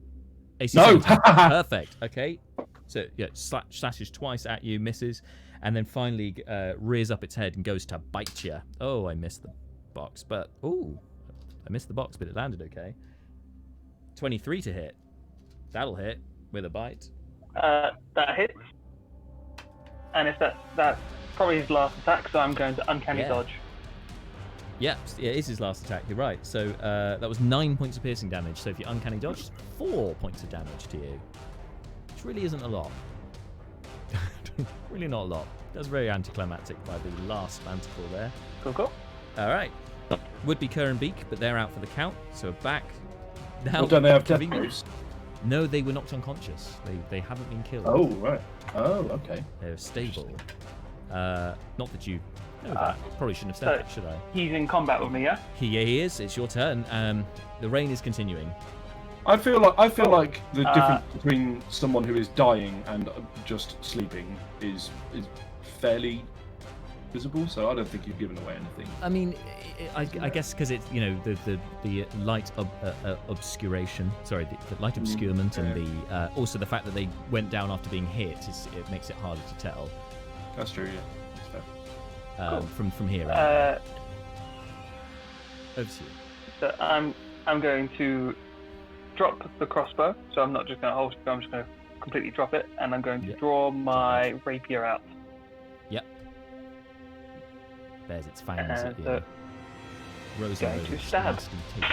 Stabby. Natural 20. Oh my! What? Wow! How It's guys? just one of those nights. I'm gonna. Why does this always happen to me? I never roll that. Oh no, I've already rolled one tonight, so I can't lie. Oh, All right. We've had days like that in the cage. We've had it's one true. of those. We really did in the cage. 13 natural 20s in one session was ridiculous. Anyway, yeah, I know, insane. How many in the membrane? How many? Is it 6 party members? Yeah. Okay, that's it's still a lot, but It was. It was all in one combat as well. I think that's what was the most weird thing about it. Yeah. So you're as a swashbuckler, 1-on-1 with the Manticore, you're gonna get your sneak attack. So let's hear the damage on that crit. Go on, Seth. Is this another one Connection shot? went. He's saying connection went, reconnecting. He's coming back. So He said just assume damage is maximum. That's great. brilliant. Okay, James, let's have some damage then, because you've got sneak attack. Your swashbuckling rogue. Can you hear me? Yeah, we can hear you. Yeah, mate, you're good. Yeah, we got you. Cool. Now roll 9 billion dice. Kill it. Oh, first one's not well. 12. 21.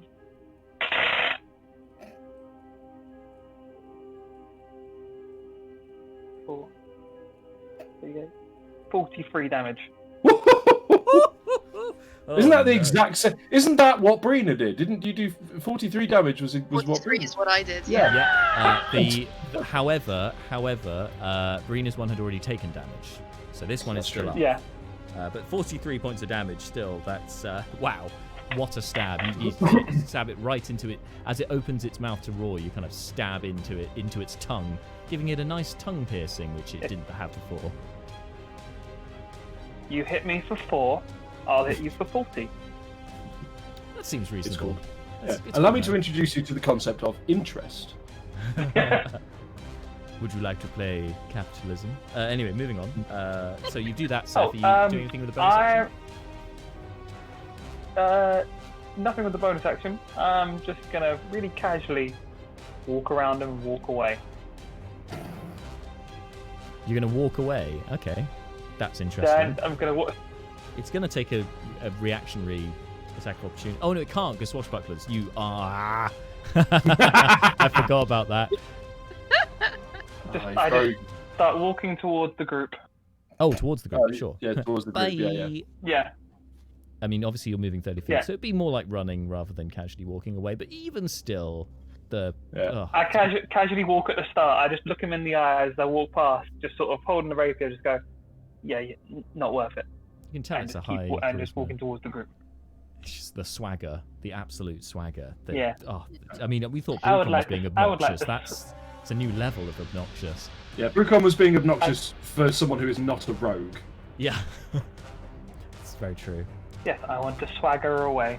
I You burn guys this action swagger.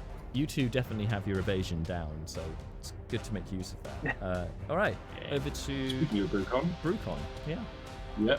Brucon turns to Seth and goes, "Do you mind if I? Shall No, I?" please, help yourself. Help yourself. Oh, thank you. Brucon turns to Brina and goes, "That was cool. Watch this," and then falls flat on his face. No. He's He's just building it up. He's building it up. Come on. He's setting himself up for something really catastrophically rubbish here. Okay, so first attack. Does an 18 hit? Yes. 18 hits. Excellent. Well, let's roll the damage. We see a 14. I'm not gonna. I think not stunning strike on this, because I'm hoping that an 8 is some damage that Brucon can do. 8 points of damage. Nice. Yeah. Yeah, with the kukri. Then the second of his 2 straightforward attacks. No, that's definitely not a hit. That is a 9. So Oh, if you were attacking Brina, that would have hit. it's true. Zombie. In that, yeah. Screw it. Yeah, key point, flurry of blows, All right. because of the aforementioned nonsense that comes with that. So first of the unarmed attacks. It's a natural 1. Oh, buddy. no. Second of the extra attacks is a natural 20. All right. So this is okay. So full. 120. Okay, so full Jackie Chan here. I was going to say with the natural 1 that you, as you swing, you kind of overcook the momentum and you end up going prone. But since you then rolled a natural 20, you can body pop back up again as you go. No, because Brucon is a drunken master. So I absolutely love the idea that Brucon properly just kind of goes, "Watch this," gets a slash, misses with the backslash. Then goes for a follow-up kick and goes proper arse over tit, and then does one of the weird drunken master this attack is coming out of absolutely nowhere. Very thing. unpredictable. Yeah. It's very on point. And then we'll roll the damage for this. This is his Oh, that's much better than the last crit. That is 13 damage for the second one. Nice. 13 points of Nice. damage. It is looking groggy, but it is up. It's still up? Yeah, just. I had a feeling that might be the case. However, Brucon did flurry of blows. How many squares of movement did Brucon use to get to the Manticore? You 25 feet of movement. 25 feet. Okay, so that leaves him with 75 feet. 75 So feet. Brucon's going to Brucon goes, actually, do you know what? I think someone else can get this one. I don't want to kill Seal. And moonwalks away to where the party's going on, offering a quick fist bump to Brina on the way past. She's reaching. Yep. Going seriously, that was really cool. And then he's gonna pitch up in. I mean, I can't. There's so much going on over there that I can't really see where a good spot to land is. But yeah, tell you what, if we can set up some kind of flanking kind of situation with one of the remaining Aarakocra, that would be pretty sweet. You got it. Perfect. There you are. There we go. And that is Brucon's turn. Yeah. Another very good turn. Malar, can you top that? No, I I should say that I can't. I'm not going to try. you're being stared down by one of these monks, and Brucon is now giving you flanking advantage. How many Aarakocra? How many bird people are left? 3. Yeah. Okay. Fine. Let's do this then. I will burn my channel divinity and dump 12 points of healing. Takes them over their max into the 2 Aarakocra. Damn it! The 2 birdmen that we like. Cur and beak. Yeah. Okay. The secret is that the middle syllable is is cock. Aarakocra. Aarakocra. An arrow. There you go. Cock. Yeah. So we've done Rah. that. Aarakocra. And then Bonus action, I'm going to cast Spiritual Weapon. Nice. Yeah. Just adjacent to the guy in front of me. It's going to make an.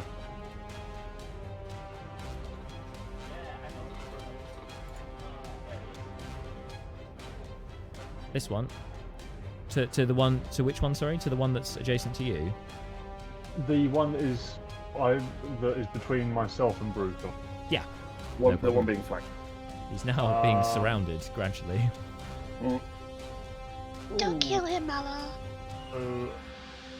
19 to hit. That'll hit. That'll hit.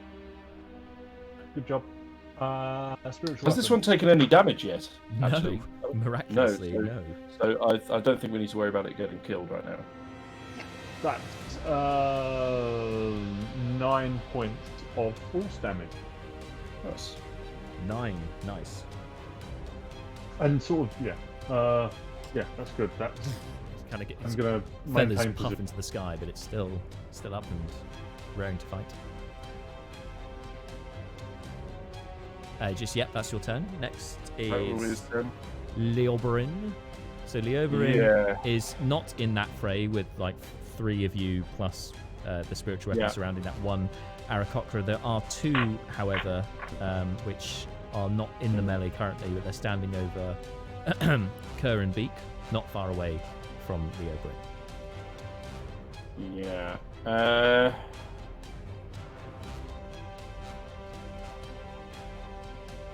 I'm at war with I'm a bit undecided here about choices, that, and particularly landing on character appropriate choices versus effective ones. Sorry, Marshall, sorry, Marshall, but Leo is a bit like that. Those characters you get sometimes. He's cool in other ways, but in combat he's a bit. The right move is the wrong move. I think he would, at this point, Leo's response would probably be to move away from those Aarakocra and do something to the remaining Manticore. Ah, okay. That sounds good. Yeah. He can take his full movement to get a clear line of sight on it. Yeah, the problem is he'll be rolling with disadvantage on Eldritch Blast. Yeah. And he's only got 1 spell slot left. Eldritch Blast is a cantrip. So... I know. I'm saying he could shatter, but then that would use all of his non-cantripy spells. Well, I think the Manticore's pretty ropey. I think even if one Eldritch Blast hits it, he may go That's down. a good point. Yeah, two beams hopefully helps nudge things along here. Cool. Yeah, we'll go with the pair of He's got his Eldritch modifier as well added onto it. I know, yeah. So we'll go with the pair of Eldritch Blast. So disadvantage. So first roll. Oh, son of a bitch! Guess what one of those was? A 1. It was a 20, wasn't it? Yeah. 20. But it was disadvantage. I'm on a hot streak here. Unfortunately, the other roll was not a natural 20. It did, however, give Leoberin a result of 22 to hit. Yeah, that'll hit. These are the new dice, aren't they? The ones that you unveiled last time. No, I don't have new dice. I have a new dice tray. Oh, it was the tray, but it's still the new dice tray. Right? It is the new dice tray. Yes. There we go. Marshall was the one with the big arrived die. last week. Yes. Indeed. Yeah, New literally dice tray. arrived in the middle of the stream. The session, not last week. The week before, the last session. Yeah. Yeah. Cool. So the first beam hit. Let's see about the second. Second is probably not a hit. That's a 13, which I don't think hits. 13 just misses. Just misses. Yeah, I thought so. The other roll was an 11, which would have been 18, so that would have been good. Anyway, 1d10 plus 4. This is even one beam is no slouch, especially when he rolls a 10. So that's 14 points of damage. So with this pinkish purplish light streaks from Leoberin across the darkened sky of the battlefield and the rain that's hitting hard against the ground. And suitably, more arcane energy is what brings down this final Manticore. Zaps into it, and just blood-curdling roar that peters out as it crumples to the ground. Excelente. Nice one. Guess that's the Oberyn's turn. It'd be Fleeting look next, and can Fleeting make a perception check? No disadvantage for this one. Fleeting perception at 10. Okay, 10 is not enough. Continue as normal, please. So Fleeting's next to Malar, isn't he? Yep, and the Aarakocra that's not being flanked for as far as Fleeting looks concerned, but Brucon and Malar are flanking it. Yeah. Okay. He'll hit it with a hammer. Hit it with a hammer. Make a attack roll. Go for it.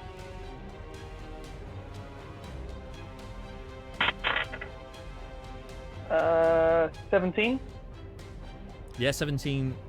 Oh, no. It would normally, but no, it doesn't hit. Okay. And 21. 21 does hit. Managed to get past the katana as it's defending itself with. So, yep, 21 hits. Roll some damage. Cool. How's this one look? I've lost track of which one's damaged. He hasn't taken much. He looks pretty okay in the fight. Okay, I'll throw a level 1 Divine Smite on that hit. Okie dokie. Attacking with 2 hands on his hammer, because I always forget that he is a 2-handed weapon. Yeah. Divine. Unless he's got his shield out, I guess. But if he has one, can't remember. Anyway. 2d8. Any chance the Aarakocra is undead? Unfortunately not. Not this one, anyway. Okay, then just 2d8. Which went really well. Oh. You tease us. 21 damage. Oh, wow, yeah, that is nice. Okay, now he's looking pretty bloody as the hammer connects uppercuts. Sent reeling, but he's still up, but not in the best place. That was 2 attacks. Fleeting look doing anything else? Nope, that's it. Cool. It's now the Aarakocra's turn, and with that, hearing and seeing the Manticore fall to the ground, the remaining Aarakocra drop their weapons to the ground and kneel. They are surrendering to you. More prisoners. And they start squawking as well. It's unfortunately, unless you speak Aarakocra, it's incomprehensible what they're saying. No. But they seem, it's plain to see that they are in some way begging for their lives. Yeah, Brina's many gonna of them are turn begging? around. Sorry, How many are begging? Is it 2 that's left alive? 3. You have 3, and there's also the 4th that was compelled to run away by Leobryn, and that's getting further and further into the distance. He's only charmed until the end of Leo's next turn, so he's no longer affected by it. Oh, sorry, of course. So in which case, no, he stops. Fey presence is good. It isn't that. So He comes back, so you got 4. So there's 4 Aarakocra and 1 dead Aarakocra. Unconscious, not dead. 1 unconscious and 4 up. Kerr and Beak come to as well. And Oh they- yeah, Brucon didn't kill him. Yeah, that's right. And Brina is going to turn to the party now. Okay, that they're surrendering. Can we stop killing things now? Agreed. Yeah. Mr. Seth. Everyone calm turns down towards Seth. Mala is just I just cut. holding Seth down again. I just come out of the little rock area with blood from the last manticore down my arm and rapier and like, yes, yeah, that was enough. It was kind of fun though, wasn't it? Are we out of initiative? You we out of are, initiative? yeah, you are. You can see there's Okay, a heated well- exchange between the Aarakocra.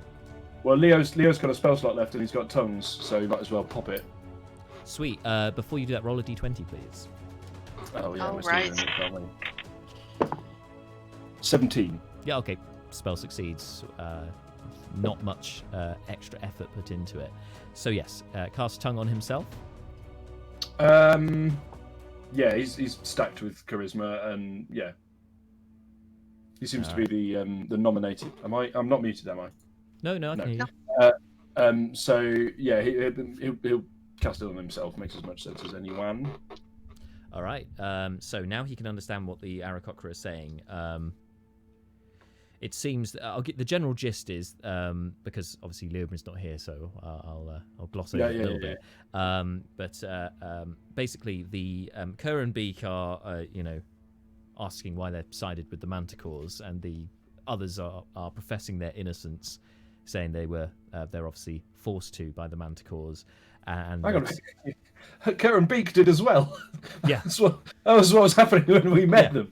Yes, that's one of the things that is a little bit baffling about this is that hypocrites much, but they are. Hey, you sided with the Manticores.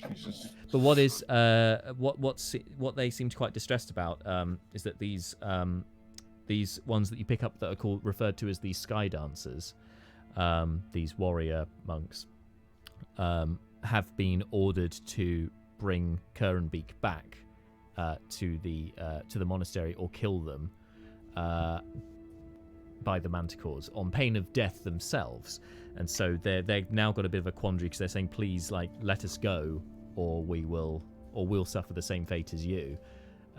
They seem keen not to hang around. That either they want Kerrenbeak to go back with them, or they just want to go alone back. Can Leo attempt to persuade them to join our gang? Do you want to be in my gang? Sure. Yeah, make a persuasion check. Oh, yeah. 21. 21. All right. Yeah, that's pretty good. So whilst they seem a bit hesitant to join the group, as it were, they're happy to kind of follow from a distance, but they are quite emphatic. They need to get back as soon as possible back to the Eyrie. So if you guys can keep up with them, then they'll go with you. How many? So hang on a minute. There were 4 of them, so there's now 6 Aarakocra. Yeah, plus the unconscious one, so 7 Aarakocra. 7. Okay. 7 with the one unconscious. Okay, so hang on. So we've got Horsey, we've got the Capybara Mount. Yep.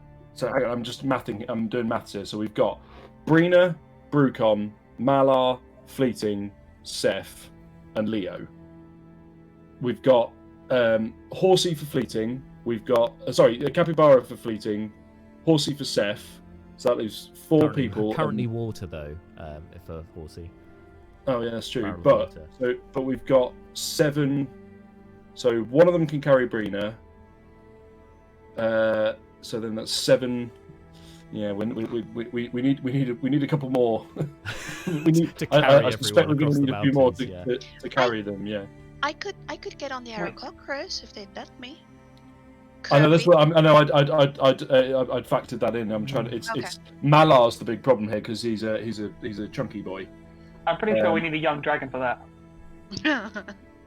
Yeah. I mean, to be fair, the Aarakocra aren't the strongest, so. No, I know. There were no giant eagles, were they? It was Aarakocra we were seeing that we thought you saw a giant eagle if you cast your mind back to when you were looking for Flaming Jack, and Leobrin tried talking to it and it just laughed at him and flew away. Yeah, I was just wondering about doing some, trying to summon up an animal. We need another animal companion really here. How far are we from the Eyrie now? You can see the mountain, but it's over a day's travel away. It's still some distance, and that's factoring in, of course, that the ascent up into the mountains is going to take longer. Yeah. For the Aarakocras, the ones that were with these Manticores, where were they heading to town? Yeah, so they're not expected back for another day or 2. They were, they were headed to find Kerr and Beak wherever they were, but yes, they would inevitably end up going towards the town, yeah. So there's a window there, they don't have to... Well, sorry, looking for Kerr and Beak and also the dead Manticores that they didn't know were dead, but they're missing Manticores, so yeah.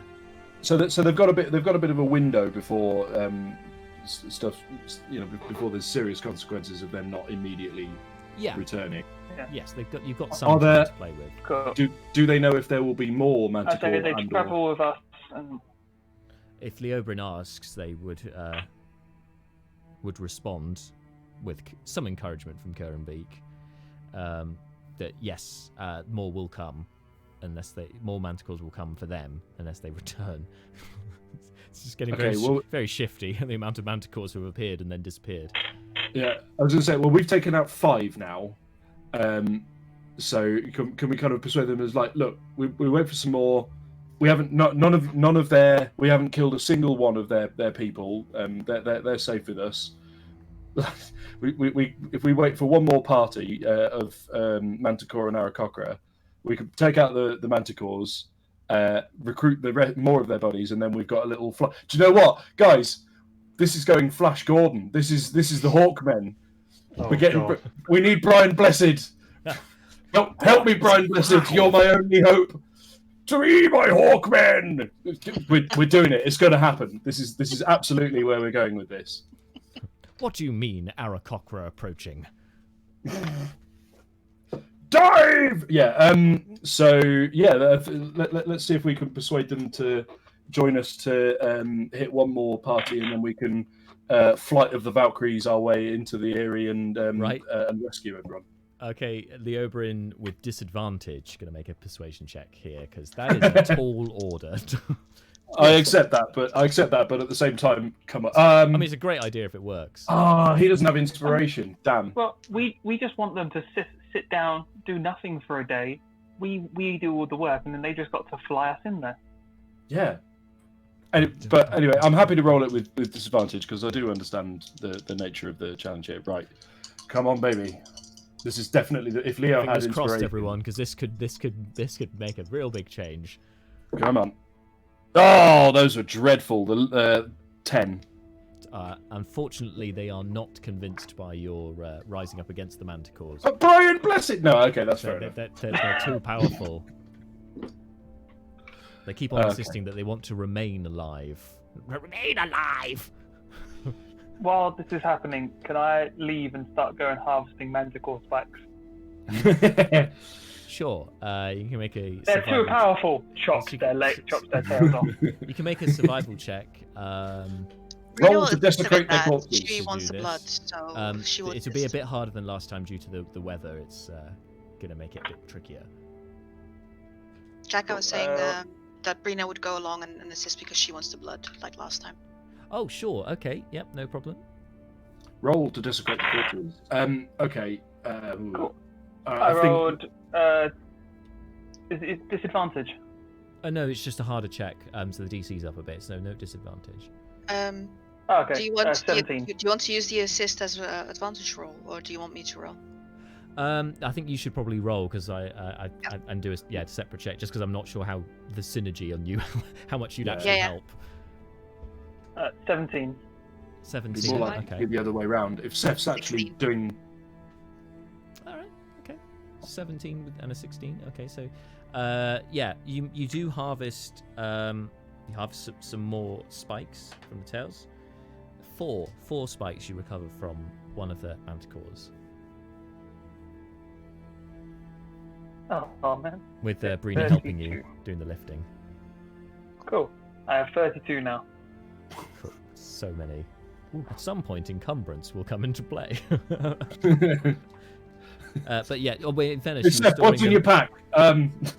In fairness, you are storing quite a lot of them on the horse because you can't physically carry 32. It's just not going to happen. Yeah. So I think you can only carry 4 or 5 in one go. I think we agreed. So, but yeah, you can always harvest more and put them on the horse. That's not a problem until Horsey can't take any more. But he looks fine. Reginald's fine for the moment. So yeah, that's what you get from one of the Manticores. Do you want to do one more for the other one? It will obviously take some more time. Oh, sorry, I thought that was both. I get any? I'll let you do a separate roll. But yeah. One. You can both roll again if you like. Did I get any blood? That's what I was going for. Oh, blood, yeah. Not from this one, but roll again. Yep. And I'll sort of do a bit of an average over the two. Seth, what That's did you not get? good. 18. 18. Okay, yeah. 12 So for with me. okay, so you get 6 more tails, spikes, should I say, from the tail. And Cool. I would say, Brina, so across the two, with this second one, because Seth manages to retrieve a bit more from it, but you can also get some blood into a vial as well. So, yeah. So you managed to fill one vial with blood, with manticore blood. Nice. Could be useful. I've nearly got enough for 2 whole manticores. All right. So yeah, you're doing it. So while you two are doing this, obviously the last of the information from the Aarakocra is given and the negotiation. Was there anything else that you guys, Brucon, Malar, wanted to do during this time?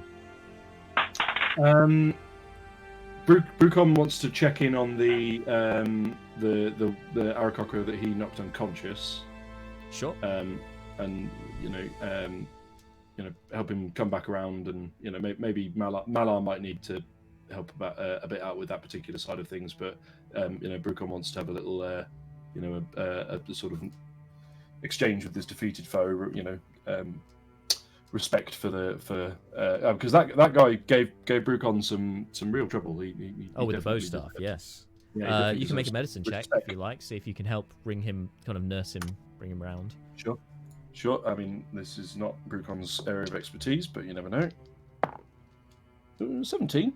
Yeah, with 17, you can kind of attend to his wounds a bit and rouse him back to consciousness. And obviously, Yeah. you don't share a language, and so he looks a bit concerned No, at first. well, the very first thing that happens when he comes back around is Brucon, because presumably when he comes back up, he's kind of like, "Oh God, I must resume the mission," and then so Brucon just kind of stands back and points towards the corpses of the Manticores, Yeah. and the little conflab that's taking place with his with his compatriots, and then kind of goes, "We cool?"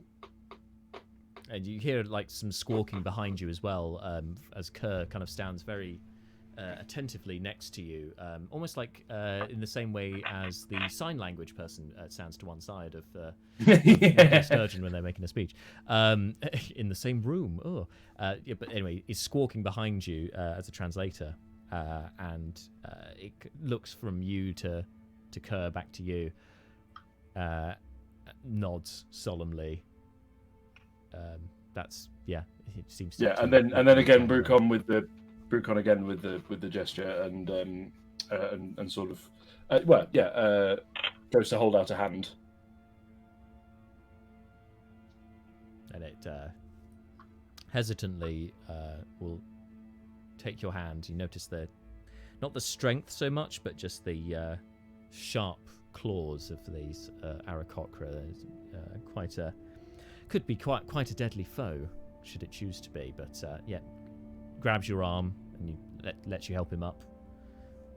Yep, excellent, and turn it into a little shake hand and a nod, and then that was really all he was after from this exchange on the whole. Looks very confused by the handshake. They don't. That's not something they do. No, they don't. That's not a thing they do. Understand? That's fine. Abstracting to radically different cultures is something Brucon's still learning the ropes of. So to him shaking the hand makes perfect sense, and that's all he needs to know. That's it for Brucon. So the Aarakocra seem quite itchy-footed, I guess. They do not seem. They seem a little anxious and not wanting to stick around any longer than they have to, and they keep on badgering Leobrin for everyone to kind of get a move on so they can continue on despite the rain. They want to get back as soon as they can. Where are they going? Back to the Erie. So they want to go back to the Manticore. Yeah, but they want to go back there, as was kind of explained to Leobrin already, that basically unless they also return back alive and in a timely fashion, they will also be hunted down in the same way as Kerr and Beak are, and they don't want the same fate. So they want to get back before they're missed. But they've got a whole 2 days until they're noticed they're gone. They don't seem to think that. Why are we sparing them again? Well, you also bear in mind that you fought the Manticores last night, and now another patrol today. So that's 1 day, not 2, before another one showed up. So that might not be the same. They've got logic a terrible manager. Just keep sending more people to do the job. Just keeps throwing them in there. But if these Aarakocra are flying off, are they going to warn the Manticores that we're coming? It's a good question. It's Leobrin asking. What's their excuse going to be for returning without the Manticores? Would you, Brucon? Sorry, Bart. Would you say Leobrin would probably Oh, answer yeah, this question? yes, Seems 100%. It's a great question. So. It's a superb question. Yeah. Yeah. So yeah, the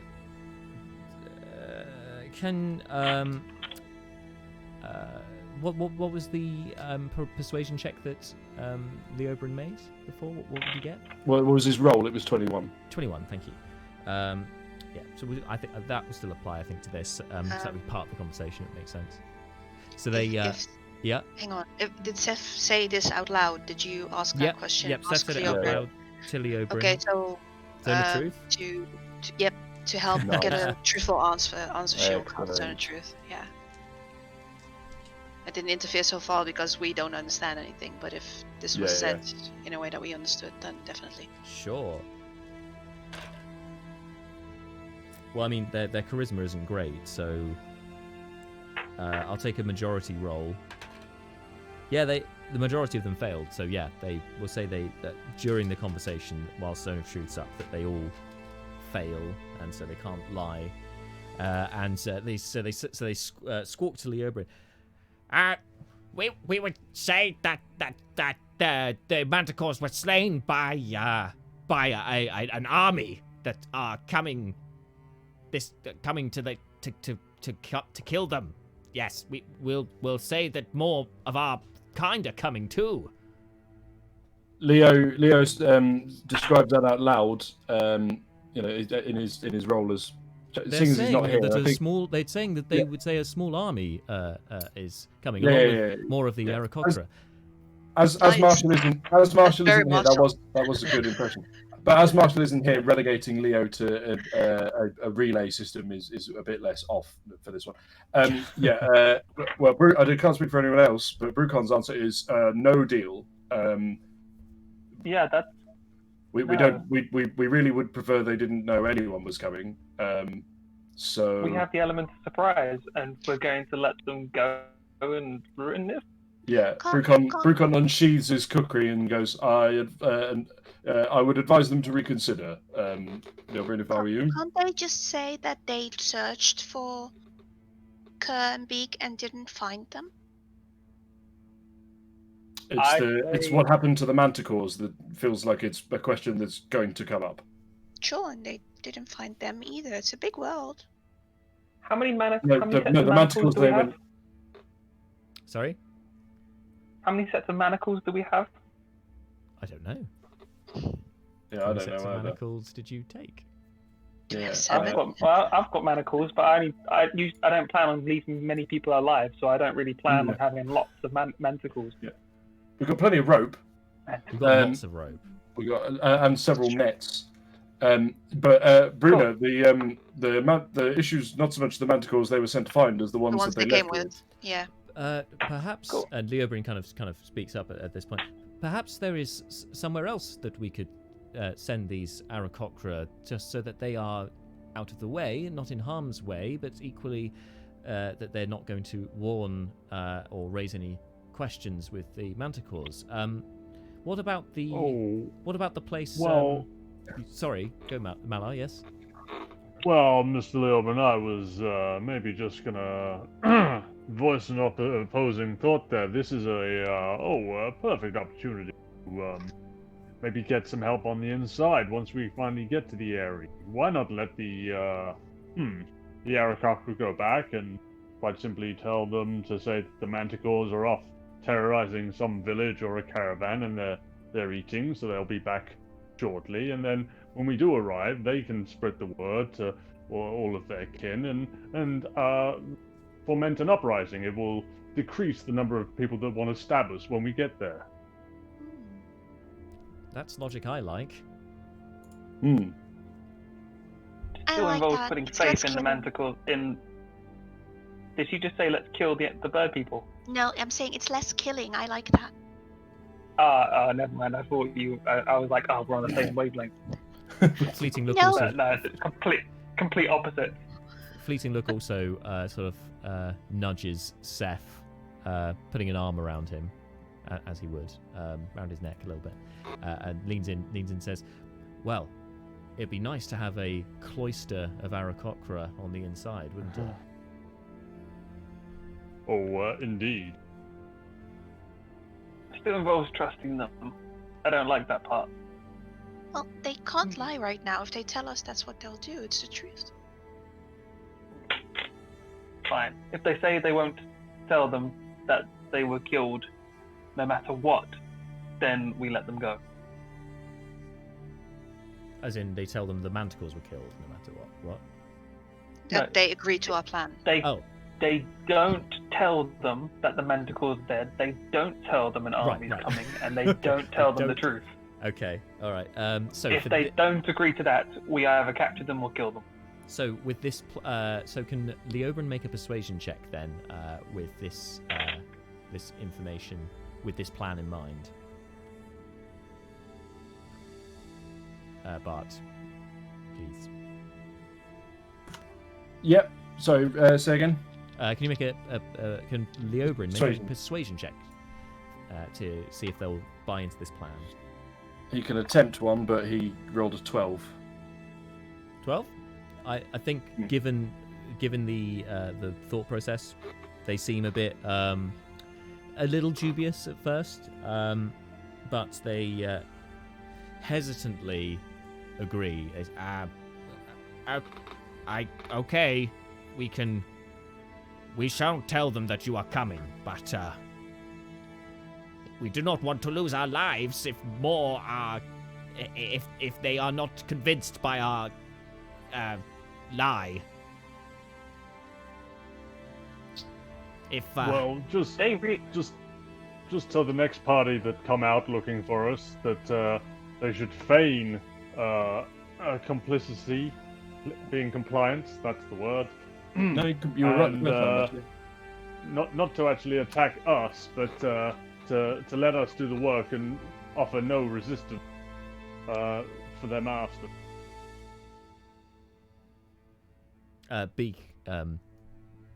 Kerr pipes up as well. We could also you could say that myself and Kerr and Beak are dead, and that there's no need to look for us anymore. Say that maybe a monster killed us and the Manticores and you guys escaped. I don't know, something like that. These guys have been hanging around us too long. I hate Aarakocras. I'm tempted to leave them. But we need the they've got the filter of health. Remember? I'm good with that. Okay. Fleeting would want to go, given what he heard, right? Fleeting would want to go, yeah. As would Malar, I believe. Yeah, and Malar's Brucon. pretty Brucon focused definitely on wants getting to. that filter. Oh, Brucon most certainly would. Yeah. Okay. But yeah, again, they hesitantly agree to Malar's suggestion. If the initial ruse fails, We shall warn our kind. No, we shall not warn, but we shall whisper to our kind and let them know that the liberators are coming. That our revolution is at hand. It sounds like the response will be okay, but let's stick with the Manticores for reasons. But anyway, that's good, jolly good, well done. Although of course Brucon can't speak to them. How shall we know when you are coming? Oh, well, that's there'll quite be there'll be some dead really. manticores. Yeah. There'll be a great big elephant man knocking on the door. That is, yeah. It's a secret sign. Okay. Mind, let us hope you make it up the path. Wait, what? And they kind of nod and start flying away. No, wait, oh, for Wait, God's sake. But Kerr and Beak are still with you, so they'll obviously hear Leobrin and be like, I'm sorry, the path? What does that mean? Oh, well, you see, when we to become a monk of the Eyrie, in order to join our order properly, we are tested, and the test is to ascend the path up the mountain to the Eyrie. Our wings are pinged back so that we cannot fly when we do this test. We must go up the path. There are several challenges up the path. But when you succeed, you are taken into the inner sanctum of the Eyrie. If you fail, well, those who fail have died. Falling off the mountain, mostly. Brucon rubs his hands and goes, once Leo explains this, Brucon rubs his hands and goes, I'm in, sign me up. I'm a little scared. You're scared? Did you see what you did to that Manticore? Yeah, but I'm very clumsy. I'm probably gonna tumble off that mountain. You need Oh, not we'll be figure- scared. The little one need not be scared. As Leobrin translates what's going on to them. Yeah. Well, she can fly with us. We can carry her. She is not too big. The rest of you will have to take the path. Okay. As soon as she hears this, she's like, I'm game. Yeah. Yes, we'll have to put her in the net. Cool. Let's No. Leobrin just shrugs at this point. Yeah. Okay. Yeah. Anyway, yeah. Brucon's response is enthusiasm. Excellent. Brina as well. Now she knows she's flying and not climbing. She's not scared of monsters. She's scared of falling off a cliff. Seth, you feel a pat on your back, a very forceful pat on your back. Turn around and you'll see fleeting look staring into your eyes deeply. It says, "I'll be right behind you, best friend." Tips. That's reassuring.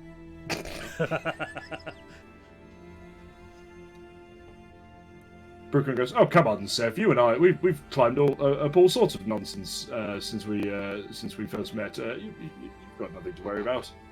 You have uncanny dodge." He doesn't say that. We have a couple of Well, climbers we've lost kits you. as well. I believe that will help. We've lost you, James. We can't hear you. Ah, James, no, Seth, no. Oh, what's out of your face? But yes, Leobrin sort of would turn to Malar and say, "Well, we have a couple of climbers kits, if that would help." Mr. Shade Creek, Deacon Shade Creek. Oh, between you and I, Leobrin, I am not really, I'm not really much of a climber. But yes, I by the will of the Eight, I'm sure we will succeed in this, tall endeavor. Vertiginous, one might say. Let's hope so. Yeah, But indeed. At least the kit will stop you from falling too far. Malar looks at his own girthy heft and then looks at Leo's slight frame, raises an eyebrow. Excellent. Brina is gonna say, if we rest somewhere, I could learn some tricks that keeps us safe. Ooh. Yes, and this is What, why you have a wizard in the party. Damn Skippy. What time is it, by the way, Jack? So after this encounter, it's It's almost midday. It's not quite there. It's. I would say there's not really much reference because there's a bit of sun, but it's piercing through the rain-covered, cloudy sky. I mean, this is at the mountain. We're not there yet, right? Right. Yeah, you've got some time before you get there. You've got to get to the road first, which you can. Yeah, we got other things. It's not far away, to be fair. The road. I mean, it due to the conditions, it's hard to make out, but you know from Seth's map and from looking yesterday that it shouldn't be too far away. Like only depending on how quickly you can traverse this area, you should be able to get to it. It's a matter of miles. Yeah. Let's go. With that, you guys can continue on trudging through the rain. It's hard going because of the conditions in the winds and the rain, but the conditions do tend. It does brighten up towards the end of the day, and in the afternoon, just as you've been trudging through, you can see the road ahead of you, cutting across the landscape, and everyone can make a perception check. No disadvantage because the rains are clearing.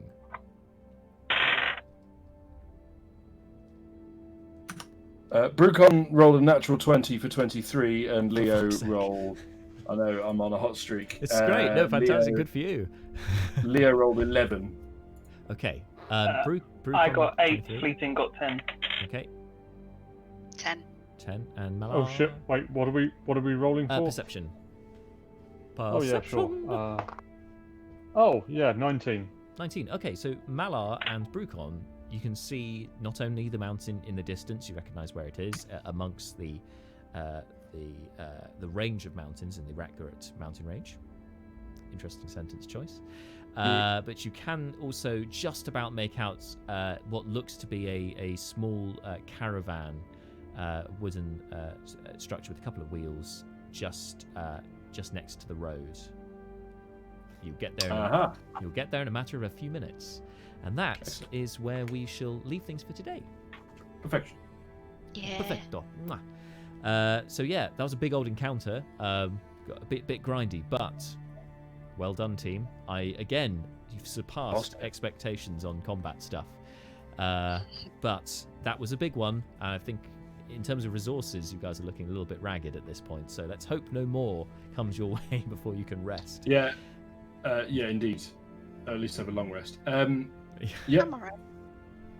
Good stuff. All right, so as I said, there'll be no campaign diary on Friday, but join us on Wednesday for an exclusive one-off collaborative stream, Adventures in Ceylon. Come join us for that Wednesday at 6 p.m. exclusively here on Slice and Dice.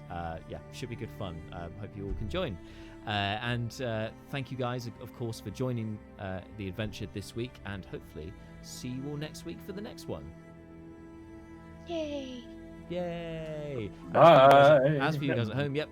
Have a great week. Stay safe. And goodbye. Adios. Yes. Adios. Bye. Bye. Bye.